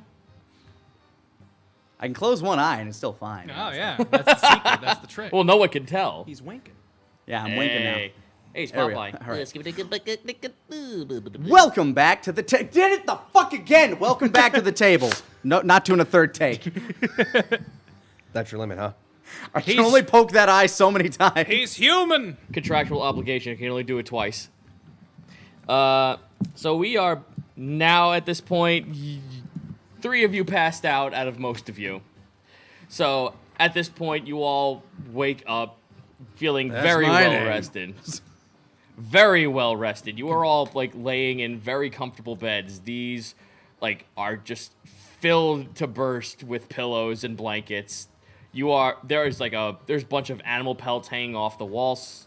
There's gemstones all engraved into most of the furniture in here. And there's even what looks like there's a boar's head hanging above you guys wherever you sleep. Breakfast. You look outside. You look outside the window. It looks like the sun is setting. Dinner. So you decide it would probably be best to just get some rest during that time period. So you all go downstairs and can reconvene with each other with any information that you guys want to talk about now that with everything that you have gathered. Now it is time to do some planning, gentlemen. Woo-hoo. So talk amongst yourselves. Good morning, Morgan. What happened? You had a lot of fun. And passed out. I remember doing a handstand on a barrel of ale, and it was really, I heard people chanting. I don't think a lot of them knew my name, but I heard chanting, and I remember liking it. I remember you talking to a very, very big man. Yes, he told me about goopy people that lived under the... Fuck. It was under the cut house, and they had a library down there. Anyone want to roll insight to translate that? A nat 20. The carve house. My wisdom. You completely just... Yes. You like Gendo Akari pose. I see. Lenny pose. Oh, I see. Yeah, they lived down there, and one of them was talking about looking for some goggles for a drow with special eyes. So I'm thinking that might You're be... looking for a drow with special eyes. That's what I thought, too. So I'm thinking if we go down there, we might be able to figure out something with them. That makes sense. I asked about funglets. I believe I was maybe on a train of thought, perhaps, in my stupor, but needed to know where they were in order mostly to avoid them. But they apparently are mostly around on the grand staircase. There's a spiral staircase down into the mountain over the lava, and I guess spread out throughout there's a lot of vegetation and just little outcrops of life, and that's where the funglets tend to live. They seem to be jovial, though. Every funglet I met was unpleasant, so I'm somewhat curious now. Do you think they have anything to do with the guy we're looking for? They might, but I wasn't given a ton of information on that, so possibly not. But if we're worried about funglets, I know where they are. All right, so if they know anything, we know where to find them. Good work, Chromagil. Mm-hmm. Morgan, what'd you find? Just a big docket. Okay. Being the only sober one, minus Micha. Okay. Being sober doesn't make you special, Morgan. It just makes you more efficient. In some societies, it's Meech just looks over to Morgan. Don't tell him I drew a dick on his forehead while he was sleeping. Sorry, allergies. Scratch. That did not happen. No, it did. Fan artist, it definitely happened. Feel free to. Wake, I love your new tattoo! Oh, thanks. I must have gotten it while I was drunk. Hold on. Do anybody got a mirror? He says while Morgan's explaining. Meech takes the mirror. The hell is that? Huh. Must be some weird sigil. I think Wake's it's a- never seen a penis. It's like a kind of rocket. Morgan, please continue. Okay. All right. So, I know a lead where we might get some heat-resistant gear to get into Hextras. Funny enough, it's Ralden's cousin, Ulfdar. So he has He- several cousins. It's dwarves, Wake. I mean, I don't know how they live societally. I don't know how many One cousins dwarf I just kind had. of looks over to you. I have like 7 sisters and 8 brothers, lad. there you go. Your dad is a machine. They're an So, enduring people. and not just that, but apparently there's a sect of warlocks that control the actual flow of the lava there, called the Veins of Her Majesty. So, I can probably find us a way to get in there, probably talk to the people who are actually running the lava plume near there. Oddly enough, there's, what did he call them? It's like a dragonborn, but a lot uglier. A regular dragon. Roll a history check. Oh. Ha. Nice. Yeah. Drakai. Draaki. Okay. The guy he called said his name was Devil Growl. Was Devil Growl. Loves to trade. Maybe we can get something out of this person. We can just go to the crafting district, so it's not that far of a walk. And then, speaking of which, there's a Maddie Hexenhelmer who knows a lot about gem casting, so that might come in handy. Problem is, Ulfdar is on one side of the politics in Colas, and Maddie's on the other. Gotcha. So we need to be careful with who we decide to talk to. I mean, worst case scenario, there's 3 of us, 2 of which, normally speak, and we can play both sides that way. Okay. So I'll go ahead and just refresh this for everyone since we're like doing this as a comeback thing. Ralden tells you that Ulfdar in Colas, he owns a tavern. He might be able to give you any information you're looking for because he's more deeper into the actual city of Underhallam. But the problem is that like Morgan said, he's on the worker side of the whole politic bullshit. There's Maddie Hexenhelmer, who is a Swivelblin, and she's on the gem casting side, so she's a guide that can help you getting down there for any information. You have Bulge, who lives up on the mountainside where all the bleeders are. He says he knows some inklings of information, but there also might be someone who is quote unquote a blue goopy fella who hangs out around the Carve House and has something to do with a grand library. And there's also then Devil Growl, who can maybe get you some gear to get you into Hexerus. And All then right, also, I apologize, one more thing. And then there's also the Gray Elf woman who's looking for a wedding ring, to get a wedding ring made for her sister, who knows something about Kalendul, which actually, when you found out talking to Bulge, there is something going on under Kalendul that has to do with a drow madness. It's all that reefer. Yes, that Underdark reefer, man. That shit's dank. Deep dank. Yeah, that Underdark dank. Underdank. So with all that Underdank. information, what do you guys think is the most prevalent thing to do? Well, as we're currently up here and not in any of those places, Well, you could find these people here. yeah. I'm thinking that the Carve House might be the quickest place to check, as, it's right down there by the docks, and Yeah. look for Mr. Blue Gloopyman. Worst case scenario, I can dive into the ocean while you guys go try to talk to somebody else. That sounds like a good start. I am in favor of this plan. All right, so we'll head over towards the carve house. All right. The sun is setting. It's now close to 7 o'clock at night.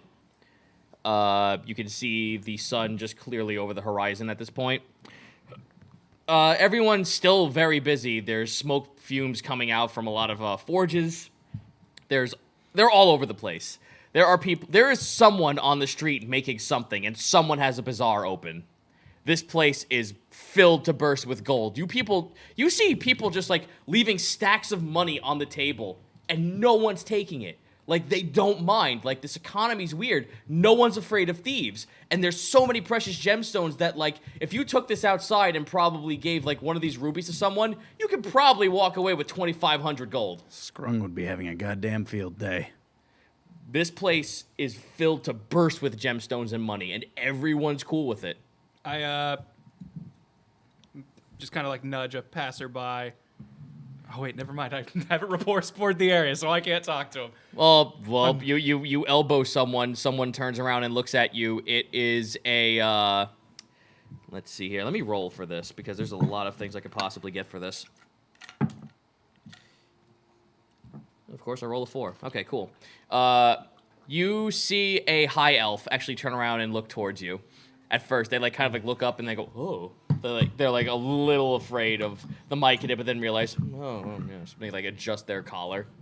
Well, get on with it. Chromagil does like tries to do a subdued sneeze as much as he can to not terrify this blow man. your nose on him. But just kind of give him a little bit of. Excuse me. I apologize for the formality. It's how I communicate. he like waves his hand in front of his face. Yes, go on. I noticed that there are a lot of people just leaving valuables out in the open. Isn't there any sort of fear of thieves in this area? Oh, there are potential thieves here and there, sir. I mean, but everyone here kind of owns all of these materials, so anyone who lives in the city and who isn't crafting of their own volition, any of the raw materials can be easily handed to. So money and crafting materials are not something that anyone could really use of really big value here. It's what is made with it is what sets up the real money. So anything that is crafted is way more valuable than the actual money or materials. So raw gemstones and ore is like, while valuable elsewhere, here it's just so common. Everyone's like, whatever. If you're gonna steal gold, hopefully you make something cool with it. Yeah, if the only way you could ever make a gemstone very, very valuable here is if you're a gemcaster and imbue it with magic. If you just give someone a gemstone, that's like saying, okay, here, have this rock. But then if you go to a gemcaster comes up to you and goes, here, have this ruby that could set someone on fire from 100 yards away. Oh, okay, well, here's a bar of gold. Okay, I was just concerned. I'm a bit naive, I'll be honest, but even in my travels, I've encountered thieves and well, with all the ne'er-do-wells. dwarves around here, I'm more than certain that if someone were to get a little grabby with their hands, someone would break their fingers with one of their hammers. I suppose that is an excellent deterrent for thieves. Thank you. You may go back to your business. I was just concerned for the well-beings of these marketers. Wait, He seems like a shudder goes down Wake's spine for a moment. He seems pleasant. What was that? There are high elves here, and Castor was a high elf. Castor No, was Castor he was He was an angel Azamar, man. yeah, Yeah, he but was he an had the Azamar. he had the features of a high elf. Okay, so he was a half Amar. Well, Azamar can look like any race, but they're technically gotcha. considered Azamar based on their heritage. Gotcha. Okay. So yeah, so you could have like a half orc Azamar, you could have a goblin Azamar.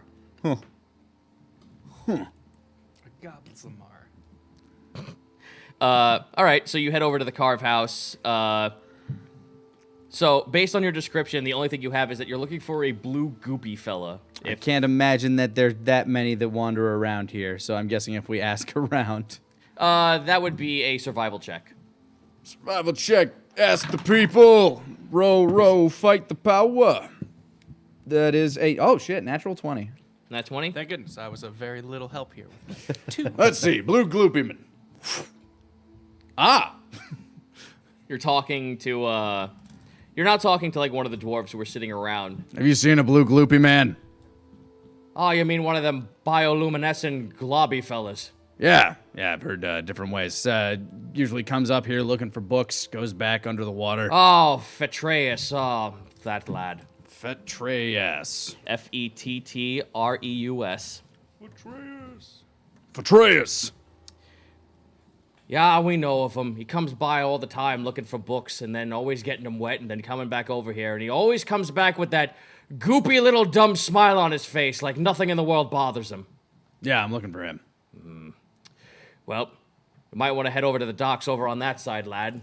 There's a little bit of paperwork over there. Some, fantasy staples, by the way. So it's just to go to the general store. He's probably hanging around there trying to see if he can get more materials. He normally, either he leaves to go home with just enough materials for whatever he's trying to do works, or he always just, like, wastes money that he seems to, like, infinitely have on stuff that always gets ruined because he forgets to properly contain it. I head over that way to go look for Petraeus. All right, so you head on over to the general store. You guys are going with him, I assume. Yes. All right. Morgan, based on the description, everyone's kind of like looking around the general store at this point. You're looking for a blue goopy fella. I'm picturing him as Bob from Monsters vs. Aliens. Okay, Right just now. a little slime thing. Yeah. Yeah. Morgan, you step inside. So everyone kind of like splits up at this point to look for this guy. Morgan, you step, and then all of a sudden your foot gets stuck ajar into the floor. It's still there. You look down. It's a solid stone floor. But then when you lift your foot up, your foot actually escapes from your boot, and your boot gets stuck on the floor. Oh, See, this is why, I'd watch where I was walking if I were you, Morgan. It's like, That's why I don't wear shoes. I'll do an investigation check on my boot and the floor. Okay. A 19. Petraeus. Oh, sorry. You look down and you see that there's a little weird film, something that actually looks reminiscent to all the fish that you were eating this morning, that is on the floor. oh, that looks familiar. It is trailing off into a side and into the corner of a store that has a lot of reading materials and a lot of like pens, quills, and writing stuff. Gotcha. I'm gonna try and take my boot off. Roll an athletics check. Oh boy, I figured. Athletics. It's sticky. That's a 2. Okay. You're still there, but I fly back. Yep, you fly back. Only the chosen may have this boot. But that's my boot. Yeah, but you're not meant to be king. Chromagil reaches for the boot. You said athletics? Yep. That is a 16. With resistance, you pop it up out of the floor. All hail King Chromakill of the boots. Now, he kind of swipes a finger on the bottom of the boot to try and pick up the stuff he stepped in. Is this reminiscent of what was on the fish? Your finger is now stuck to the bottom of the boot. Well, I hadn't planned on this. Athletics check. 24. As it kind of sits on your finger and is exposed to air, it starts to crackle and then flake off. Well, it seems once it's just dries out, it flakes off pretty easily. Yep, it flakes off your boot just fine. Did Wake notice the trail leading back toward the reading supplies, which is probably a place he'd check anyway? I'm going to say you're with everyone at this point. All right. So you head in the back. You notice that there's this weird hunched over cloak with what looks like a really oddly like almost deep sea bioluminescent blue trailing underneath the cloak, and just a little bit behind where like the neck of a head should be. And it's kind of like pawing up to reach up. You watch as the arm goes up. A weird amorphous kind of paw-like hand reaches up, wraps around one of the books, and pulls it down. Gonna take a shot in the dark here, but are you Petraeus? He turns around. It looks like a giant slug with a little bit of a bulbous nose looks towards you. He has a really nice, like, very low lighted, like dopey smile on his face, and he has little antennas sticking up out of his head. I smile back. Hi, I'm Wake. I wave. Nice to meet you. Yeah, nice to meet you too. You know, I heard about you from. He turns around. You hear like a sloshing noise as he turns around to face you. He's wearing the robe, and there's like a little he looks like a light blue nudibranch, but he doesn't have the only thing about him is that he looks like a giant slug, just with facial features, and he has a lot of frills going down the side of his body. And he has two little antennae that where the poison quills should be sit on these animals is on the back of his head, almost like a ponytail. I heard about you from a friend over at the tavern. He mentioned that you were looking for some goggles to help a friend of yours, a drow with strange eyes. Oh yes. I overheard such a thing. I was very curious when I heard that there was a man with starry eyes who visited the the grand library underneath where my village is. Oh, see, we're looking for that guy. Do you happen to have any? You mentioned that he visited the grand library at your village. But, unfortunately, I was not there at the time. This was all news given to me by my father when I last returned to the village. I see. How long ago was this? About a few weeks ago. I'd say 1 or 2, give or take. How often do you return to your sorry, village? where are my manners? He reaches his globby hand out to you. Wake removes his gauntlet and reaches his hand out and shakes it. You watch as a little bit of the tip of his arm wraps around your wrist, and it's a firm grip. He lets go easily. You feel it on your arm, but it's you still feel the sticky shit on your hand. It's kind of hard. If you were to ball your fist, it would probably close at that point. All right. Wake's just going to use his elemental attunement to kind of bake this stuff so it kind of flakes away after being dehydrated. Oh, I'm quite sorry. I guess you don't know much of that. If you give it enough time exposed to air, it will just dissipate from your flesh. Wake makes a small tornado around his hand then. Falls off. Thank you.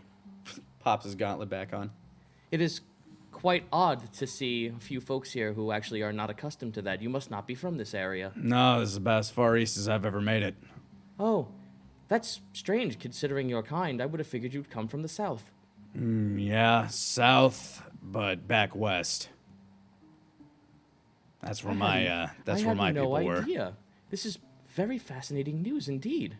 He's very soft-spoken, by the way. He seems like he tilts his head when a cat is confused when you tell him new information.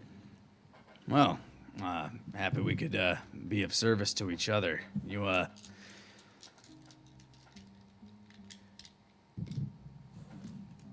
you say your people might have met this person. Where exactly is your village? Oh, it's under the water, sir. We live at open waters just underneath a mouth that leads into the Undermountain. Ah. That would explain why there was heard film of that. on the fish that we. Yeah, got we there. heard about that place. Oh, yes, that was most likely one of us hunting gathering. Yeah, we stopped by there not too long ago. I made a small stop to provide us so with a bit of that food. was your ship. Yeah. You see, I was just on my way here to obtain some new parchment. Unfortunately, it's not very compatible with water if it's not properly packed. I'm a little scattered-brained at that. He kind of chuckles to himself. Have you thought about sealing it all in wax while you travel? Perhaps a If he- message in a bottle.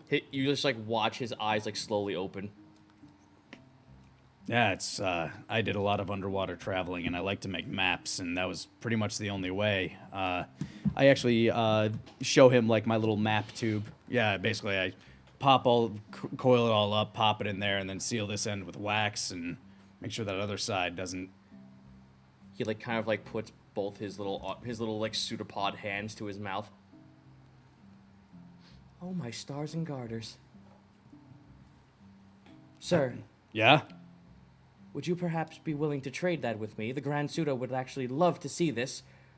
We collect all sorts of random materials, and if he deems it worthy, he could show it off to the town. This might be a breakthrough for those who wish to write. Well, I mean, this is the only thing I have All to the contain dwarves my around materials. You. Oh, I'm sorry. Oh, it's like, this is the only thing I have to contain my materials, but if we, Oh. do you have a leather worker around here that maybe could make like a small tube? Oh, I don't travel much further inside the land, you see. Oh, no, I'm asking the dwarves around here that were... The dwarves kind of just like look to you, just like, we're so tired of this kid's nonsense. He's like done this a million times already. Well, I mean, if he has this, then he probably won't bother you about it as much. Yeah, but unfortunately, his father doesn't want us to give it to him. They kind of take you to the side. Listen, his father is the Grand Pseudo of his entire clan. They're not going to. He's not. We've done this so many times. This kid's trying to contraband stuff into his city. Don't listen to him. Well, I mean, if his father's the leader of his people, who do you think's going to be the leader after his father goes? He's got brothers and sisters, from what we were told, and honestly, we really don't want another letter from the Grand Pseudo telling us that he is so pissed about this. We get a lot of them, and he's a mage. His dad's a mage. Well, Wake, you're a watery fellow. Perhaps you can just take this to the town with you. That's a bit out of our way. I mean, it was like 2 days travel back that way by boat. Oh. It does lead into the Undermountain, though. That is true. There is an open hole that leads into the ocean that leads directly into the tunnel, which he should tell you. Let me double check my notes. He lives in a city called the Town of Dimswell, an underwater network of a massive tunnel that leads into Underhallam that is run by his race, which is known as the Sea Malu. They act as a means of seafood and export goods trade and goods salvaging from ships that have fallen into the ocean for Underhallam. Dimswell is under the protection of Colas, but they are considered under the protection of Colas, but they are willing to offer any other civilization that asks aid of them. Are they connected to Colas? No, they are directly? not. How it works is you enter into the Undermountain and there's Colas. You keep going down, and somewhere in between from Colas and to Hexerus is Dimwell. Okay, so there's a series of caves, and then one path would lead towards Hexerus, the other way would lead towards Dimswell? Yes. Okay. And that's somewhere in between going down the grand staircase.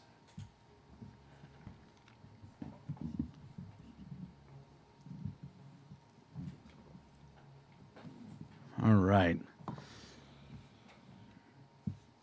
Basically, I don't fear this mage man.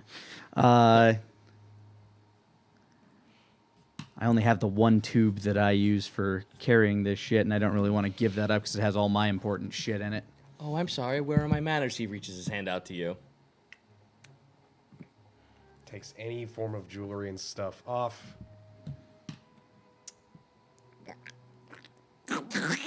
Why does this feel familiar? He goes to you too.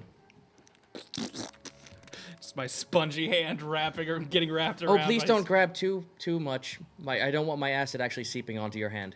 Oh, understood. Tries to like loosen his grip a Oh, little. trust me, it will not be dangerous to you. I'm afraid of the more larger and more muscular of your group might actually accidentally set it off. Oh. Just tries to very lightly grip Acrobatics. his hand. Watch them mitts. Is this a save or just a... Or wait, no. Acrobatics check. Yeah, you're right. 15. He did mention he was scatterbrained. You actually see like inside his hand, it looked like some kind of like black vein was starting to reach up to your hand when you squeeze down upon him, but he keeps it at bay at the wrist. Is this a form of defense your people have? Like, does it just respond to stimulus, or is it a... Indeed. It is Okay. that we actually take up an enemy's or other beings' poison and inject it into our own bodies, and we use it as a defense should anything pierce our skin. Oh. That's an interesting... That's actually how Nudibranchs work.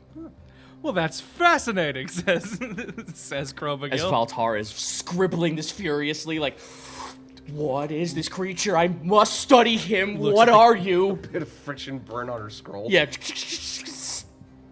Oh, I do have something I can give him, actually, that would allow him to seal, like, as long as he covers the end of it in wax. I have an old quiver. It had 50 arrows in it. You hand him the quiver. Basically, I just tell him to seal the bottom side with wax, try to coat the sides as best he can, and then seal the top up with wax. It's like you look like you just offered a child a giant lollipop for the first time. Yeah, I obviously don't give him the arrows. He's like shaking visibly. He doesn't know what to do with this. So yeah, if you basically roll up your paper, put it in there, or fold it up however you want, then plug this side and fill it with wax, you should be fine. This is a quiver, is it not? Yeah, normally it holds arrows and stuff, but, you know. Father never let us have items that would produce weaponry like this. Oh, it held weaponry. It doesn't really produce it. Technically, it's just a pouch. Weapon pouch. He just like, he like. I looks- would de-emphasize the weapon. He like looks left and right. Tell my father none of this. He like slurps it into his pouch. I'll do my best. He like looks over to the top. Oh, that's right. You said to wax it. Hold on. I mean, candle normally works too, but Well, so long as it goes within the water, it should stay solid. hey, if that works, it works. I'm not gonna argue. Thank you so much. This will make all of my chores so much easier until Father finds it and then takes it away from me. Well, just speaking as somebody that had kind of a strict upbringing, sometimes it's better just to hide some of those things. Does I you? know, right? It's sometimes all those actions are. One moment. I'm so sorry. He like you watch as he like holds his his little paw up, or like his like little hand, and you watch as like that black vein returns back up to his hand, and then what pops from it isn't a needle like you think he said it would. It actually creates a small little like weird blob of water that is forming in his hand. He's obviously casting magic. Right. And he kind of just like looks left and right. He notices that like you two are watching. And he like puts like the little thing over his mouth and he casts some kind of magic spell. And it's like a little bar of wax that goes over his face. Bad stuff. It's heckin' bad stuff. Ooh, he used the etching word. Wow. Please don't tell my father. Your father seems rather strict. Does he give you reasons to not have these things that would make your jobs easier? Oh, my father is the Grand Pseudo. That means it's his job to watch over everyone. Our people bring everything to the Grand Pseudo for the Grand Library, and anything he deems ill fit or unsafe for our people, he makes us throw away. But the Grand Library must have books, right? I mean, and you're just trying to bring in... He like looks left and right. Well, I already said a bad, so don't tell my father this. He likes to collect anything that he deems unfit for our people and holds it within the Grand Library in a secret place. I know of that secret place, and I know of these things. I'm one of the few blessed with the knowledge to know all these things as the Grand Pseudo's son, but I'm not supposed to talk about it with others of my people. It's like those stores with the beaded curtain. You're not supposed to go back there unless you have ID. I wouldn't understand that, but I've lived before IDs were a thing. Anyway, What are IDs? It's something to make sure you don't see what you're not supposed to see. it's how the government follows you. Now, anyway, This kid's eyes fucking sink into his face. Oh. at least that's what some human travelers have told me. Just this kid just like shivers. It's a scam. Big Brother always knows. But I suppose, I guess, if your hope is to bring knowledge back and forth, the concept of a way to safely transport things from the surface underwater seems like something your father would be interested in, would have deemed worthy. Well, so my father did give me something called a bag of holding, but I unfortunately lost it. that sounds... Where might you have lost such a artifact? When I was being chased by a very large shark out in the open waters. Oh my God, giving us all a bad name. I'm so sorry. He just looks at you and just like shrivels. Like when he just lurks back, you actually watch as like his chest is like kind of like puffing up, but he kind of like pushes back and it's like a fold that kind of like bends backwards. I'm so sorry. No, it's not you. It's not you. But you said you were seeking someone of a drow nature with something that has to do with their eyes, correct? Yeah, starry eyes, and you mentioned that your people had contact with such a person. Indeed, my father likes to hide things from the Grand Pseudo in the Grand Library. He has a gift from that child, but he is very strict about keeping it on his person. Of course. Did your father happen to mention anybody that this person was traveling with? Unfortunately, no. The only thing I know is of the gift. It's a bright gemstone. It almost looks like what people on the surface here would call the rainbow. I wonder if I'll like it, as his colorful gills flitter in the light. He like looks over to you and realizes that, yes, like that. It's just like that, except when this crystal beforehand, it used to be just a regular aquamarine. And then when the child looked at it, it started to glow and give this same sort of shape. My father says it possesses some kind of very valuable magic from a realm that shouldn't be here. Yep, that's the kid we're looking for. This sounds like it's lining up exactly with what we need. But unfortunately, this was 2 weeks ago, and all I have to give you any information on is that crystal alone. Is your father a difficult man to speak to? As people like us? He like kind of just like shrivels back. Yes, no, I'm sorry, Dad, no. So that's a yeah. Perhaps is there someone perhaps a proxy we could speak to who could speak to him for us? That would be me. Oh, well, excellent. Hello, I'm Chromagill. I believe we would like to speak and have an audience with your father. He's Hello the leader. again. He's the leader of his people. So this is kind of like a diplomatic thing. Oh, yes, I am a sovereign from my circle in the... Persuasion. Holy fuck, that's a good persuasion. I'm also the last of my tribe, so technically I'm a diplomat too, but he's more important. Good thing I rolled well, because I get -1 in this. 17. Match on insight. He like kind of just like shrivels at that. He's just like, well, that is fair, but you do look like just a... I pardon me if I sound ill of this, but are you not just a funglet? Oh, no. No. No. No.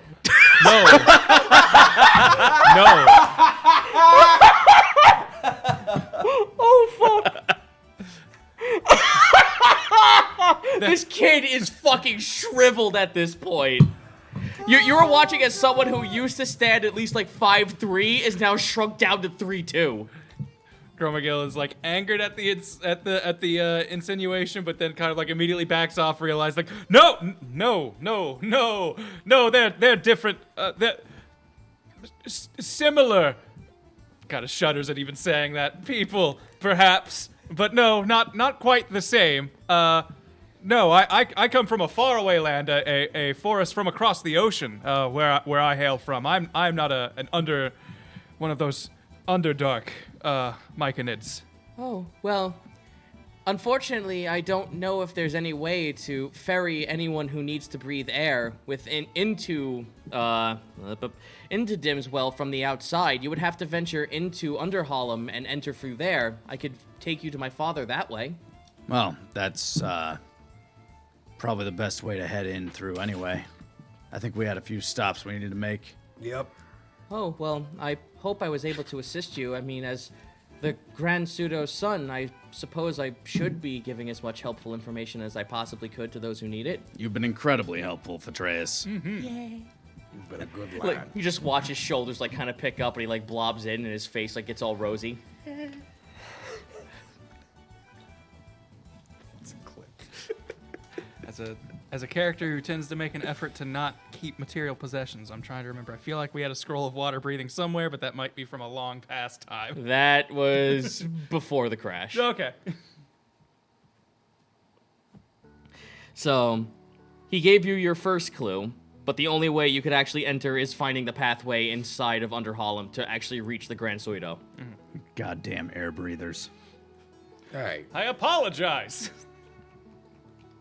Don't worry, Chromagill, you produce air. I think. I don't really know how mushrooms work. No. These little spores. Valtar just like looks at you like almost like insulted, like that's not how that works. I'm pretty sure that's how it works. That's trees. What these gills are for. I mean, he has roots, right? He takes in air and he lets out spores. Spores are like thick air. That's like reproduction. Ew. My children are doing fine on your ears. He's not wrong. I've sired billions.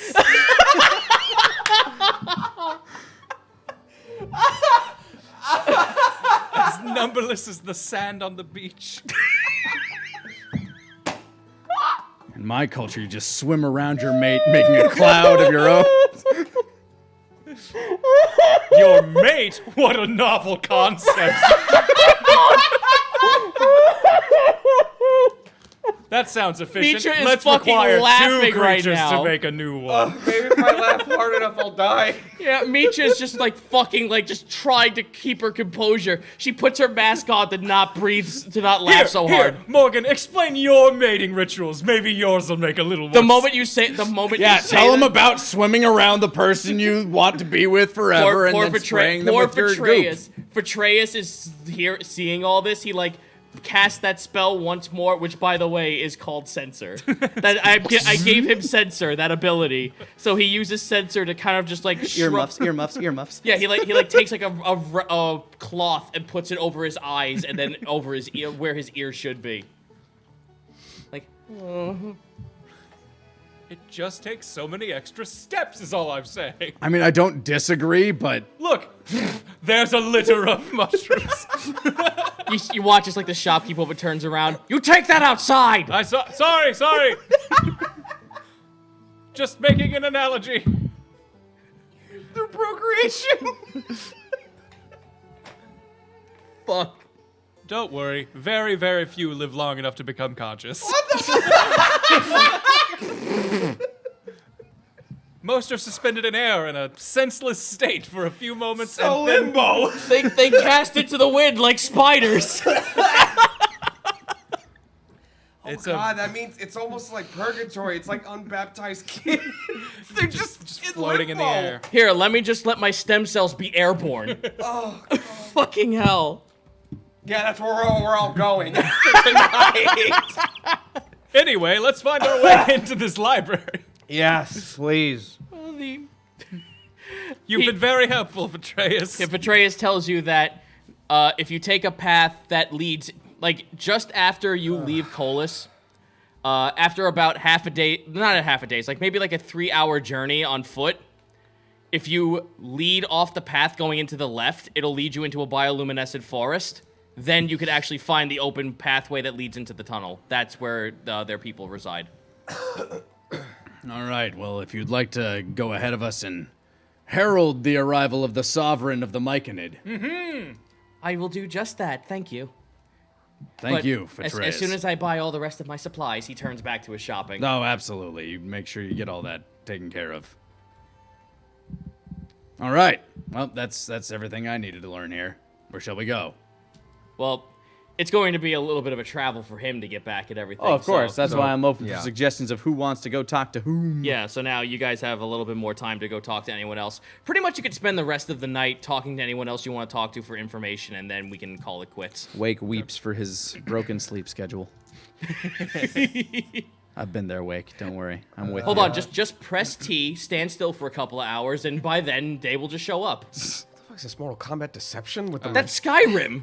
It's the same damn thing. Mortal Kombat Deception predated that. Oh, fuck, that's right, it did. Chromagil really only got a bunch of intel for himself on the funglets, and that was It sounds like we're going to be heading through there. it does, which he definitely noted that. We have to go through a bioluminescent forest. That sounds like where those people are gonna If be. you go down the staircase, Those though, people. if you go down the staircase, though, you are nearing Hexerus, which means that you will, at some point, need fire-resistant armor. Or Again, something that prevents fire. that's yeah, right, that yeah. shields from heat. Yep. Well, then there's always the crafting district with Devil Growl, or maybe see old Matty Hexenhelmer for gem casting for trade, because apparently Money's not a thing here. It's not the money, it's what you make with it. Well, what am I gonna do with all this money?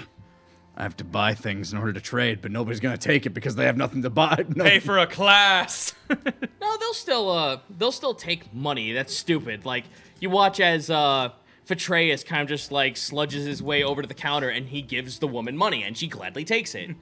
It's just like everyone's pretty okay with leaving stuff out on the open because they're not too worried about it.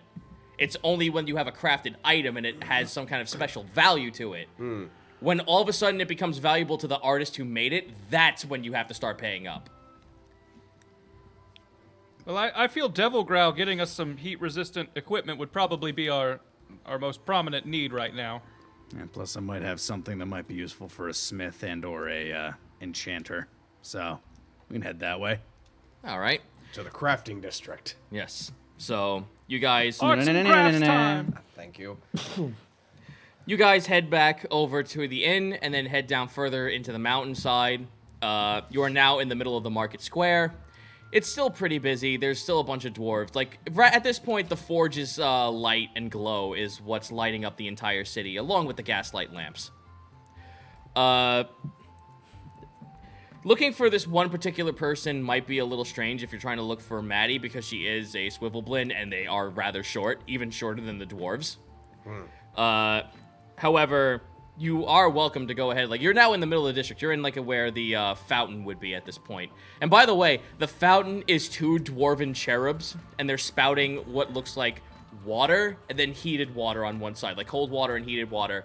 And they intertwine and actually end up on both sides. So there's a hot and a cold side. You saying dwarven cherubs just make me think of, like, the little baby angels in the Sistine Chapel, but they've just got big-ass beards.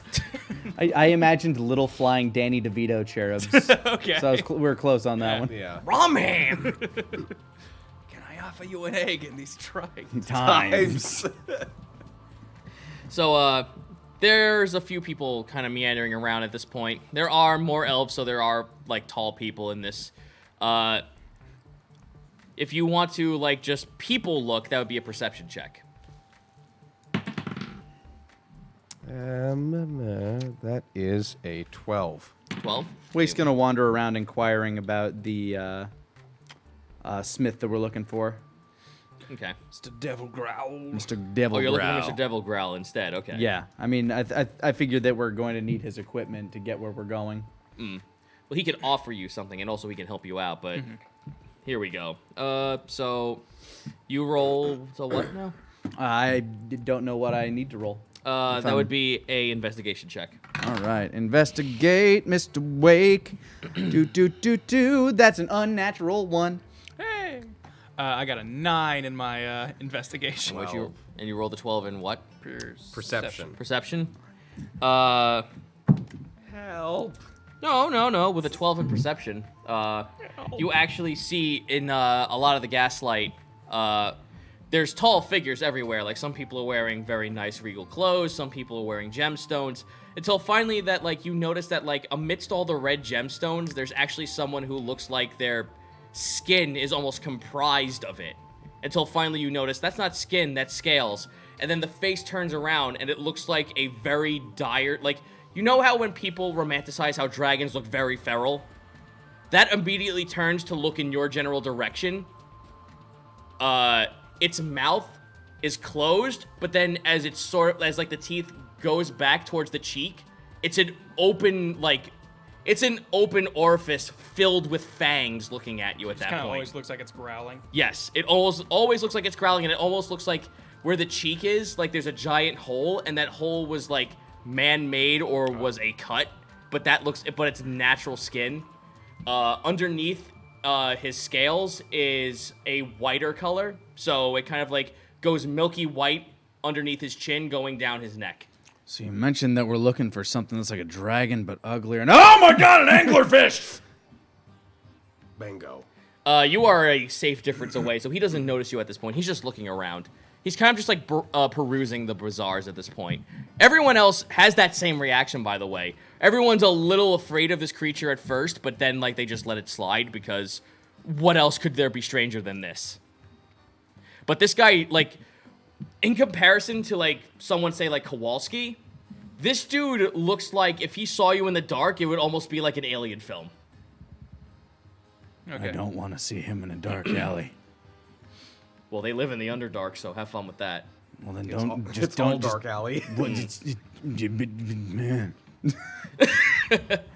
I need something that gives me dark vision and stat. Getting near him actually does make you like have a pit in your stomach. Chromagil, come with me. Okay. You turn and see this creature. Yes. All right, I So- need everyone to roll a wisdom There he save. is. Oh shit. Is this versus fear? Yes. I'm immune by an action.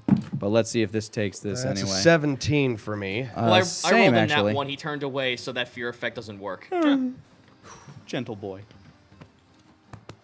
This guy is carrying like he looks like he has like a basic white tunic on him, and then underneath it is red chainmail, like it's painted red. And that chainmail goes down beyond his knees, and his knees are like bended up like a dragonborn. And they turn into like raptor feet. It's not covered by anything at this point. So he has like those weird, like reverse bendy knees, like an Yes, ostrich. yes. Ooh. He does have a tail, but it looks like it was severed off Ouch. by like midway. He has a little bit of a tail, so he can still keep balance. Like a Rottweiler. Huh. By the way, I totally do not crop your dog's tails. That's very mean to them. That is very horrid. Yeah. I've seen breeders do that for boxers, and that it has a look, but it also kind of fucks them up. It does. So you near him? Yep. All right. Well, I traveled with you. You start to get towards him. He is taller than any elf here because his neck, like you have like the chest area, and then the neck outstretches, and then his head comes up, so it's almost like a hydra. You would probably stand like someone at like Morgan would probably, if he outstretched his neck all the way, he would just reach you in height to your cap.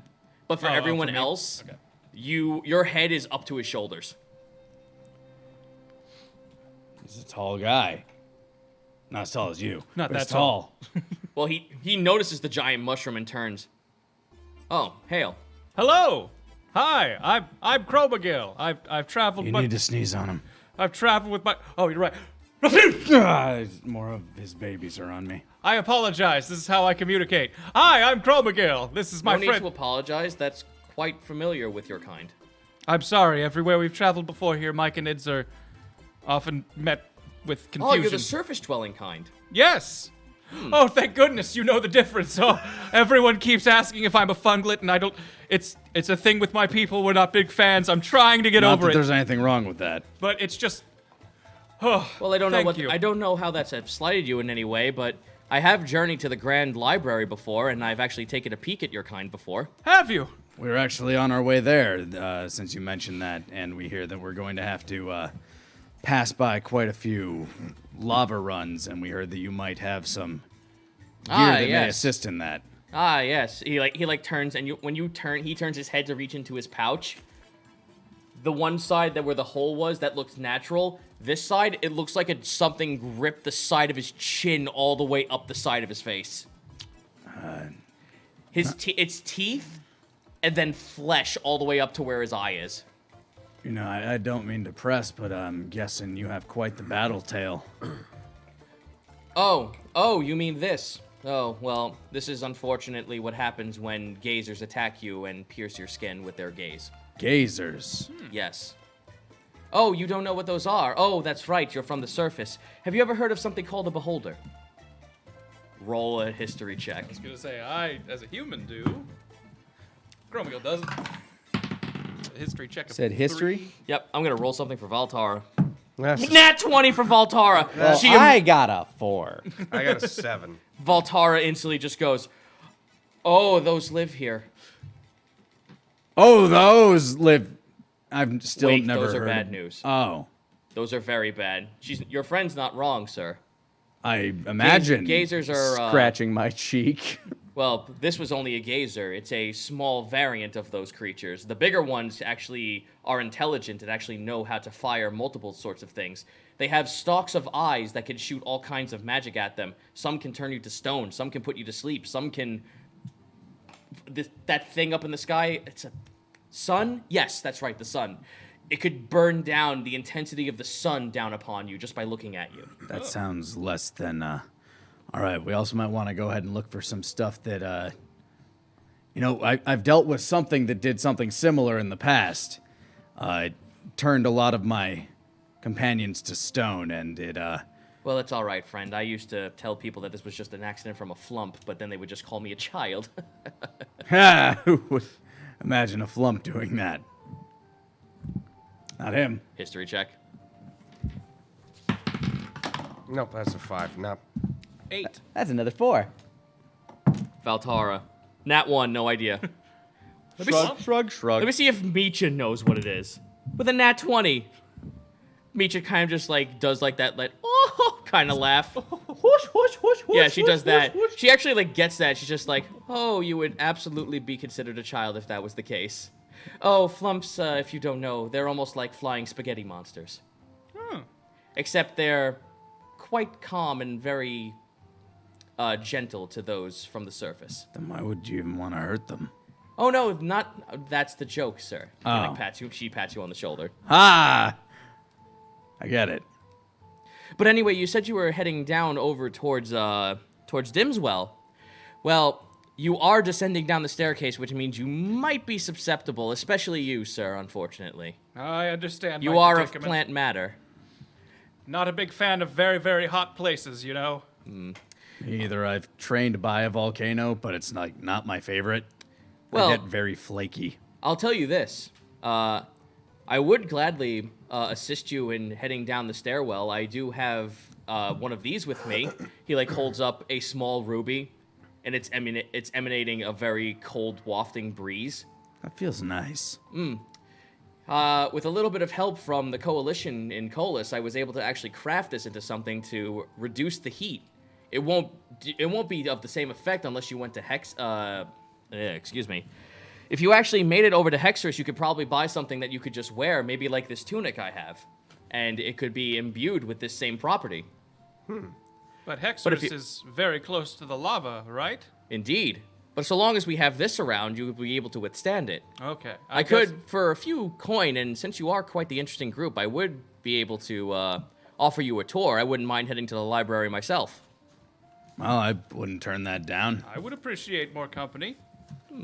And kind of sizes them up again. And you are also a strong-looking figure, so should we encounter any danger, you also seem to be So you know that helpful. You know that Ridley taunt where he stands up? He adjusts his posture and he's taller than you now. Oh, see, there we go. Tippy You're very large. Tippy toes, Chromagill, tippy toes. No, it's... He has no toes. Oh no. He like stands up. Ah! Seeing that this man is taller than him, Chromagill kind of takes a more formal stance himself. Not really like trying to like bust up to him, but being more like, "Oh, I'm sorry, you're tall. I respect you more now." Like, Well, he hunches over.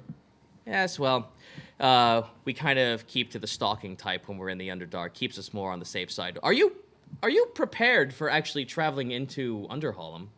I got a torch. That's, Wait, no. I have 3 torches. I have very strong hands and can see in the dark pretty well. Also, weapons. I think it might be best if I actually did go with you. You are very ill-equipped to actually go into the darkness that is Underhallam. I can also do this. I hold out a ball of fire in my hand. Ha! Ha! Basically doing control fire, control flames. For lack of a better term, for not doing a SpongeBob meme, this is advanced darkness. Yeah, that would be fine for you entering Colas, but the moment we start heading down the stairwell, that won't get you that far. Oh. Then, in case it wasn't clear before, absolutely we would be happy to have you travel with us. You said you may need a bit of coin?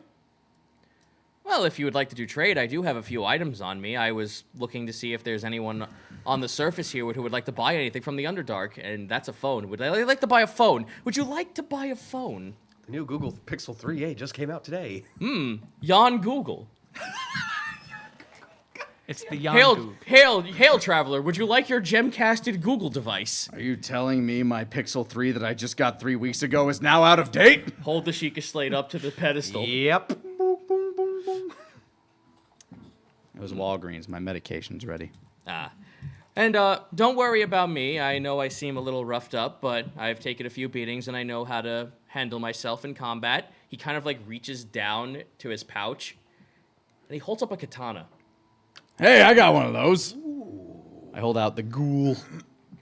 That's actually a fine craft. If you were to show that off to anyone here, I'm sure you'd get some massive coin for it. I'm not particularly good with it. I'll see what comes my way. Strap it around my waist showingly. Well, I mean, if he looks to you, he's like, well, maybe if you wouldn't mind, if there was anything I have, I could possibly trade you for it. That does seem like a very prize-worthy weapon. It is. I'm better with.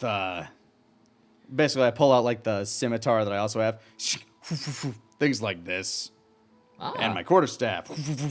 Or this. You are an interesting bunch. Awesome! Turns into the massive Guan Yu spear. Actually, my sister and my brother would absolutely love to meet people like you. Adventurers are a dime a dozen, especially from the surface. If you would visit the court of Her Majesty, I'm sure they would love to hear your tales. Well, that would be awesome. Goes back to a scimitar. And yeah, if it wasn't made very abundantly clear, this man's class is a samurai. Ryuga Teki Wagurao. So, Konnichiwa, I'm Chromagil. well, if you need to find me, I'm going to be staying somewhere close to here. I actually have relatives who are offering me some. He looks to the left and right. And he points over. There they are. It's like a gaggle of red scale kobolds. A few relatives of mine are actually here, not by blood, of course. Oh, by tribe, I'm guessing. I guess we could call it that. Yes. It's like Little Reds and Big Red. You know what? That's a fair point, sir. Well, as I mentioned before, I'm not sure if I actually said my name to you proper, but I am Devilgrin. At least you can call me that for now. That is my occupation name. Chromagil shakes his hand. I'm Chromagil. I believe I announce myself every time I speak to someone, but just in case. It is nice to meet you. Wake friend. Scalebound. Hail, friend. And Morgan Strong. Misha and Valtara exchange pleasantries as well. Boy, you certainly are all interesting. I can't wait to show you off to the Council of Her Majesty. Man, we're just really popular down here, aren't I we? mean, we're not from around here, so I'm guessing we're kind of exotic. Exotic! All right. Well, with that, unless there's anything else you want to speak to him about or anything you want to talk to Devilgrin about, you have maybe one more thing you could possibly do for the night, and then we can call it quits. Well, Hexers was in. Hexerus is. So it's like this. Yeah, Hexerus is this. Yeah, I have like a small little mini crappy map drawn out here. Yeah. It So think of it this way: illustrates- it's like a giant circle, and as you go down the circle, it's Colas. Somewhere in between that is Dimswell, and then all the way down is Hexerus, and then apparently there's another city, but no one's spoken about it yet. All right, who was the Swivelblin you were talking about that was that is Maddie Hexenhelmer. well, maybe if we go stop by there, maybe she also has a.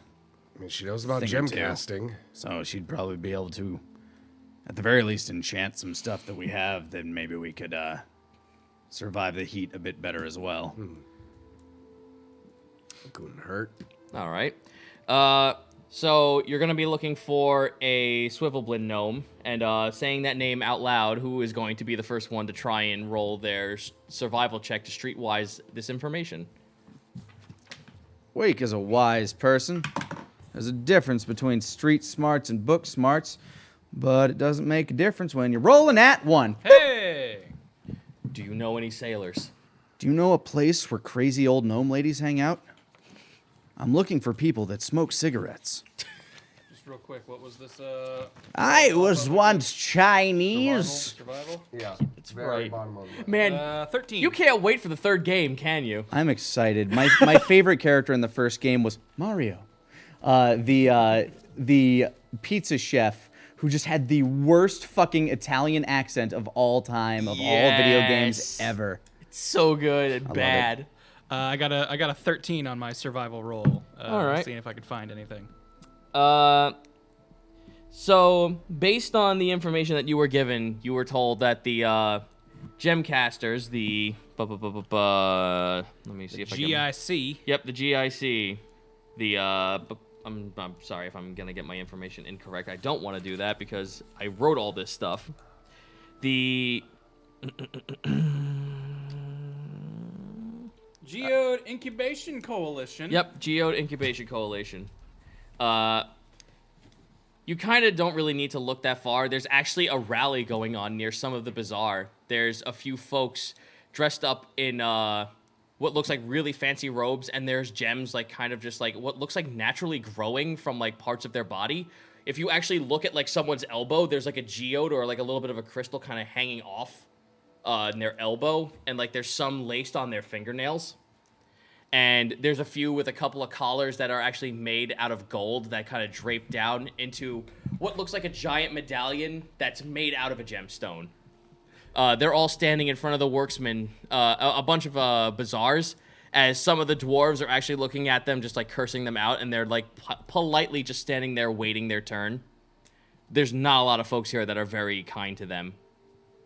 It seems like some sort of scuttlebutt is happening over here. Sounds like a good place to check. Gotta love politics. You head on over. Scuttlebutts. It's a huge blacksmith deal here. It's a lot of folks who are making weapons, and there's a lot of folks who are paladins and clerics for the front line. There's a lot of Ludarius folk around here waiting for their weapons to show up. Weapons and armor. And these folks, the coalition, are standing there waiting their turn very patiently. It's just that all the other dwarves who are working behind the staff are just like yelling at them, telling them to fuck off or whatever.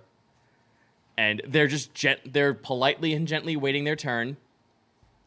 And finally, one of them turns, not the coalition, but one of them turns to him and goes, "For the last time, we don't have your dang blasted old lady with all of her doodads and gadgets. She's not here. Stop asking and leave so us people can get to work." Damn. That sounds like the thing we were looking for. Yep. Well, shoot. You had one of two chances to you either found Devil Grin or you found her. Hey, it happens. Yeah. But you said there's a smithy around here. Yes, there are smiths here. You would have to wait in line, but would you do so? Maybe. How big How is long this is the line? line? It's a couple of paladins who are fastly just getting weapons, and then it's these folks who are part of the coalition, and then it would be you. I thought you were about to say, it's a couple of paladins just quickly getting their weapons, and then one really, really choosy gnome. Can I get a? I'll have a... How fresh are these daggers? Are they day old? Are these free range gems? What size arrow quiver can I get with like $5? Can I coat it in wax? Yeah, there's fucking Petraeus just like sitting there. Get out of here! Petraeus, leave! Okay. How big is your 2-carat? I'll get you eventually. Yeah, I just had a few bits and bobs that I kind of wanted to trade off for stuff, so. Okay, fair enough. So you wait your turn patiently. They kind of finally they don't like they're like very agitated about the coalition being there, but they will finally do business with them, begrudgingly so, because they actually have the coin to prove that they're like, hey, listen, we want to do trade. We just want to get trade. The sooner you get it done, the sooner we get the fuck out of your hair and we get to go back to the Underdark. So they do that, and finally they get up to you. Shark. I smile with my rows of teeth. The gnome who's behind the counter smiles at you, and they have serrated, jagged metal teeth. Impressive. Mine came in daily, but mine's not natural. But when you take a nice hit to an anvil from a very drunken gnome, you kind of have to make do with some new adjustments. Well, I imagine you do. So how are you guys with, let's say, Become violent when they drink. exotic materials? What are we talking exotic? I pull out a bag full of the, cord-like, thick, razor-sharp cyclops hair, the very chitinous fibers, I have like a pound's worth of Cyclops body hair. Their eyes go wide. They've never seen something like this. This is a new metal for them to play with. Yeah, we found this off a demon Cyclops, and it's hard, and I like kind of boink. The moment you say demon, everyone else notices all the folks of Ludarius turn and look to every single one of you. Enemy. From that demon we killed. Yeah, killed the hell out of it. They kind of just like all like bow their heads and like mutter something, like one of the clerics is praying towards you, and then they let you go about your business. All right. So I take like the pointy end of the hair and kind of like, I'm guessing the tabletop is like wooden surface or something like that. You put it on top of the wood, and you actually like, watch as poke it it in. drills. It drills through the wood. Yeah, it's like, it's razor sharp. So, got to be careful while working with this stuff, but I figure it'd be pretty good for making armor, and I'm not exactly the crafty sort, but, The moment you just like start talking about weapons and armor, you just like see that they're all sitting in a row, like elf, dwarf, and then gnome. yeah, I got a pound of this stuff, and I'm pretty sure you could coat it with coat it on top of all sorts of things. Well, what you looking to make? Well, I'm looking either for a bit of trade here, if you happen to have any materials that might make it a little easier to pass through the heated under areas, especially something that might be suited towards my friend over there. I wave to Chromagil. Ah, well, unfortunately, lad, we have a little bit of a low supply run considering all the ongoings of civil unrest in Colas right now. But with what you've given us here, we can probably give you something that pierces through even plate mail. I'm intrigued. What have you? Well, with the amount that you've given us here, we can probably give you a short sword made out of this stuff. Or we could possibly give you gauntlets that if you could, with enough strength and maybe with enough ease, you could probably rip metal straight off a flat surface. Interesting. Start peeling away armor on people. You with these literally gauntlets. could. It'll take one action, but if you roll an athletics check and they fail, you could actually disarm someone's plate mail. An intriguing proposition. How much would you look to make for, how much would you ask to make something like that? Well, with the materials you provided and, well, what are you looking for? Are you looking for the short sword or are you looking for the gauntlets? I'm pretty loaded up on swords right now. If anything, I'm probably a little overloaded for what I actually use. But the gauntlets would probably be a bit easier. I'd probably have to swap them out for the ones I'm currently wearing. Now, these gauntlets, what would they be made out of? Oh, they would be, it's chain link, and then on top of it would be the mesh that's out of the ogre's hair. Would you maybe be able to make the front part out of leather and still have the ogre's hair part? We could, but that would significantly reduce the amount of damage you could possibly do. And it would take a full action to actually do it at that point. Wasn't it already in action? It was an action. Oh, I apologize. I said that wrong. If they made it with the metal, the more expensive you get, it would turn into a bonus action. Gotcha. If you downgrade it to leather, it's going to be cheaper, but it would take a full action to actually do it. See, my theory is I'm trying to work something that Chromagil could wear because he's kind of our walking siege tank. Right. Well, he could do that, though. He could still make those for you. If it's made out of metal, If it's made out of he'd metal, be- though, he wouldn't be able That's to wear 'em, unfortunately, so, yeah. it's a balance No, yeah. ratio. Like, that's how you're. It's a crafty way to make sure Chromagil can't use. I mean, even if it is just an action, that's still a really useful action. No, yeah, just. Hey, look at and what plus, I did. and plus, with your siege ability, that means it's with advantage. Yeah. No, I think making it out of leather would probably be pretty good because my friend over there, he could probably use a fancy pair of hedgehog gloves. Excellent. So they're gonna like you watch as like they pull out an abacus and start like playing around with like numbers and whatnot. Well, with the materials you gave us, and since we're downgrading it to leather, we'll go ahead and see it. Like the swivel blend is not the swivel blend. The gnome is now just like fucking going ham on this, like punching in numbers, talking in random fucking math and equations and shit. Chromagil kind of raises his hand. Yes, sir. Question. Just a quick thought. Could you make it out of stone? Would you be able to make it out of stone, maybe? That wouldn't I be leather. translate. It wouldn't be leather. No, it wouldn't be leather, but they all look to each other and look to you. Let's see your hands. Puts a big mitt down on the table. Marshmallow. You like watch as like the dwarf kind of like holds If up. it's too big, just kind of like tears a piece off. We can work with that. It's moldable and workable.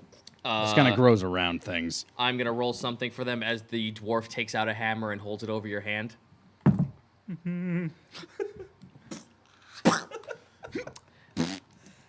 Do you allow this to occur? He doesn't stop it. A little cloud of.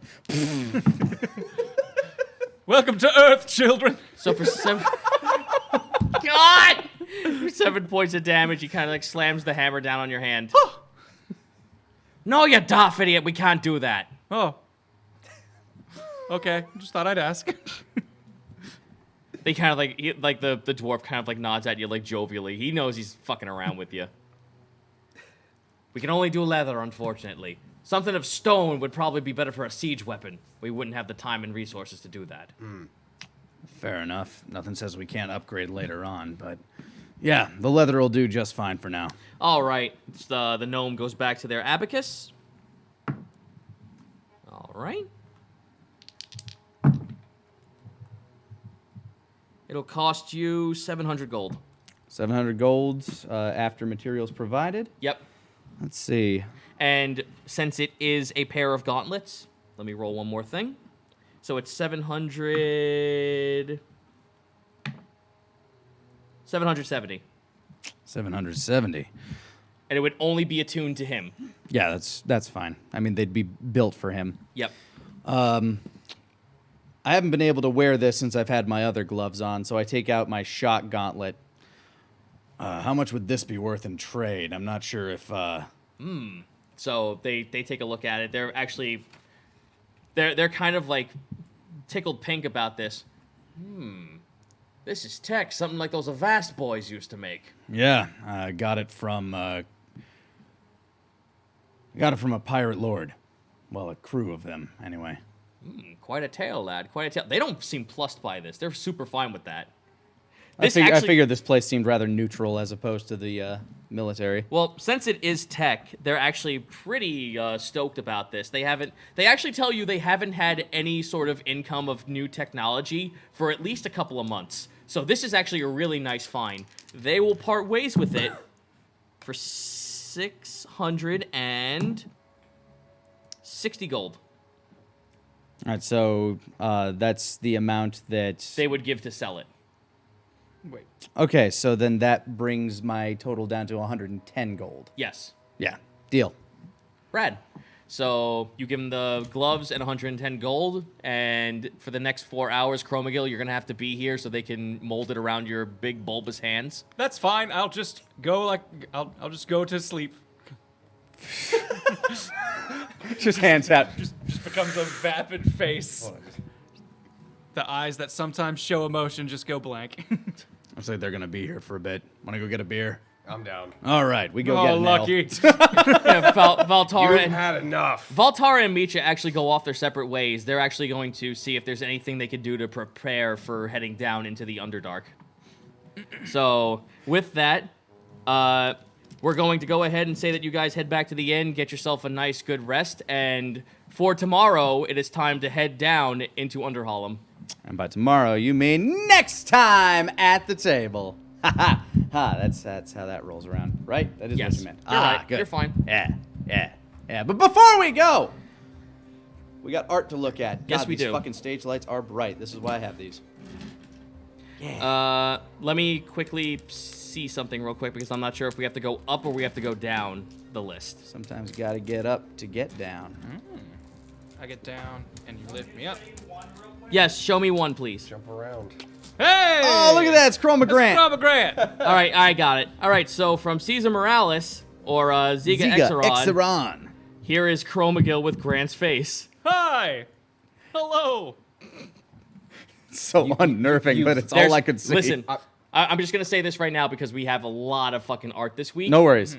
We cannot fit everything on this session alone. It's going to ebb into next week, but you know what? I'd rather that, honestly. That's Okay. fine. We have more to show can- off next time. We can go through as many of these as you have on there, frankly. And plus, there's a lot of new people who actually have That's posted in. awesome. So I love it. I'd like to show them off first. Yeah, let's I'm let's not do gonna it. lie, I kind of want that as your Twitter icon. Oh man. Just hey. Just hey. Hey! Hi. It looks like it looks like you cross Meruem. Okay, yeah. Ooh, Yeah. yeah. I'm the Or, king of the ants. I don't remember the name of the actual Pokemon, but the game, whichever Pokemon that was. yes. Breloom. Aromatease? No. Breloom. Breloom. That's Yeah, right. there you Yeah. go. All right. Well, thank you very much, Ziga Grant Exeron. Pokesona now. Next up, from Hunter Who's X864. this handsome devil? Got bored and started dabbling in pixel art. Hope you enjoy this Dagon Huxley I made. Nice shadow I work. enjoy it quite well, thank you. I miss Dagon dearly, even though he was a piece of shit. I love him and I miss him. He's got that fucking anime hair. He does. Like this is young Dagon. This is Dagon before Chick.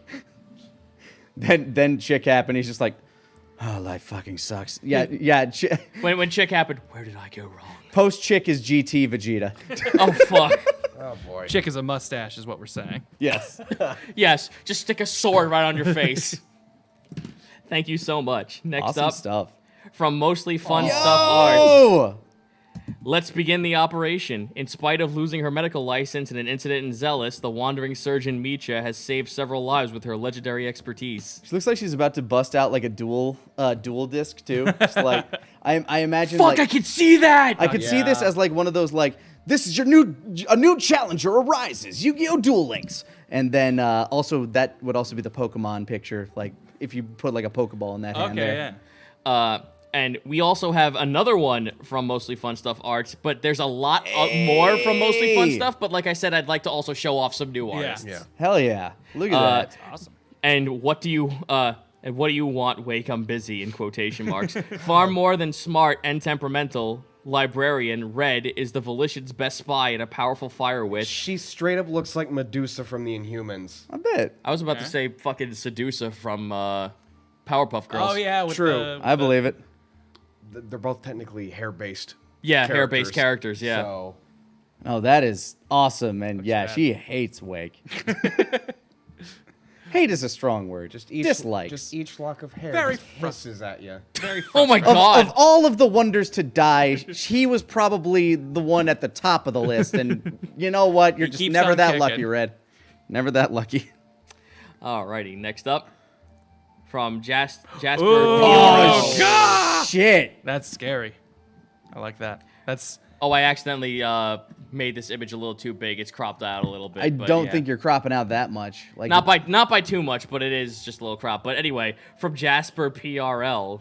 Wow. that is like Silent Hill Chromagill right there. If Chromagill was like a bloodborne enemy, this is what you'd see. That's what that axe reminds me of. It reminds me of the It's the big Hunter's dudes, axe. Yeah. Apparently, the axe is in this quote. It says, "I do not like metal, and in a moment, neither will you." And in quotation marks, shout out to Mr. Comden Chase for the awesome axe design. right. So this was a collaborated effort. Yep. Looks rad. Awesome. Alrighty, next up, Marvel Poison. Aww. Dagon killed her. Was drawing a cute anime girl and she turned into Jillian, and this was a good chance to play with Copics. That's what that was. I was like, what does this remind me of? Because I know whatever tool you used, you probably spent over $250. That's Copics awesome. are fucking expensive. Well, it looks awesome as hell. I love the shading. Great stuff, as always. Marvel Poison. Alrighty, next up, from Nyacat39, I've made a cursed image. This is just right. What the f- There was a lot of handsome Chromagill art That this time doesn't around. That surprise makes me at happy. all. So much. We could have been playing the opera Carmen as background music to all the stuff we saw. I just feel so pretty. Man, I can't wait that he goes down into the fucking Underhall and he actually sees all the funglets and they're all handsome Squidward. Look at these grotesque creatures. Hold on. I'm just waiting. Oh my god, another surface dweller is among us. Ugh, we kicked them out. We kicked them out eons ago, and they keep showing back up. Look at these disgusting people, I say. God. Thank you so much. Next up, from Delta Knight, and I'm sorry, I'm going to. Oh, here we go. Delta Knight 44. A more detailed picture of Bliss, the musical thief. Pseudo, please make her a recurring character. I have a little bit of bad news on that one. Oh no.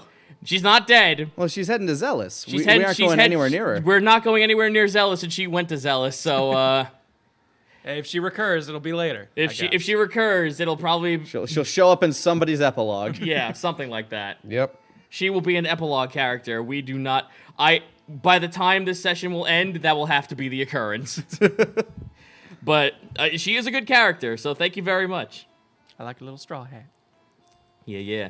All right, next up, from Real Controverse. Even a plague doctor enjoys a festival now and again. Yeah. Kimono meet you. Everybody wants to feel pretty. Kimono Micha. Kimono. Kimono. Her It's plague summer. doctor mask being on the side of her head just makes me feel like it's this strange two-headed creature. I like to imagine that the flower's on the plague doctor mask and not just in her hair. Yep. Like swing it to the side. It's like, She Helps turns. make it smell more pleasant. She turns to like look at whatever else is on the side, and then the mask looks at you. I mean, we already know. My headcanon is that thing's stuffed with catnip. So Oh yeah. Just takes a thank hit you whenever so this much. party gets a little down. Next up, from Matt Jenks 8. that's a name I ain't heard before. I don't know this. I don't know how this works. I never used Twitter before. I drew Calliope if she ended up surviving. If you see it, I guess. Well, we saw it. We have seen it, and there's post-apocalyptic Calliope. I believe it in my heart. Sorry about no color or not being digital. Listen, Nah. I'm gonna tell you this right the fuck now. Never apologize for that, because art comes in all kinds of fucking weird and wacky forms. Some that we can't even put on here because there's music and there's animated things that we can't put on here because of OBS. There's Yeah. some good stuff. For Never music, apologize for for music. sketch. You would literally have to have like a media input on there. You can put in music and video. It's just harder to do in this slideshow format, Yeah. but it is Indeed. possible. But listen, never apologize for sketch. I love the hell out of sketch. So That's awesome. Listen, if you can make it clear, crisp, and concise like this, and keep it still in sketch and ink form, yo, good job. I'm down Good for an fucking job. adventure. Let's save the world, is what she said. Yeah. And next up, I miss you, Calliope. Jack Vice Arts. That looks awesome. I was drawing randomly, and then Sheldon appeared. Yo, what's up, Sheldon? I like his big turtle claws. That is such a stylized turtle. I love it. Dude, Jack Vice draws some really stylized stuff, and I love their work. This guy's great. Holy shit. Missing his absent-minded brother, perhaps. Probably. Maybe. Maybe. Are those little mushrooms on his staff? Yeah, the little mushroom there, too. Like I said, there was a lot of art this time around, and we're gonna have to space these out because there's a lot of cool Because there's stuff. so much stuff that's happened this week. Yes. Yeah, Well, we when- had 2 weeks of time to pass Oh, by. yeah. Yeah, when we were originally making characters, one of the characters I thought about making was a turtle that was a druid of the spore. Yeah, gotten just along having all the with Romigo mushrooms. really well. Yeah, having the mushrooms growing on his shell and stuff like that. Well, at that point, I feel bad because I found all this cool homebrew shit, and it wasn't until like halfway in. Yeah. So now, next time, if I ever do another game, there's gonna be such a fucking huge list of shit for you guys to play with. Well, you say that, and I found out that I did numbers on that. I will actually put this up on the Discord, TFS Discord, by the way. If you go on the TFS Discord, I'm actually going to be posting up a lot of other homebrew stuff that I've used today. And also, I have a huge list of other homebrew stuff that you can play with. Don't ever let them tell you that D&D doesn't have enough stuff, because I have found over 250 races and 125 classes. There are still more Pokemon, so don't worry about it. yes. Even in combination. Yep. But either way, is that all the art we have for right now and everything? right we've now, got? yes. For right now, well, that'll do it for us. Thank you so much for joining us, Wonders, and we will see you guys next time at the table. Have a good week, everybody. Booyah.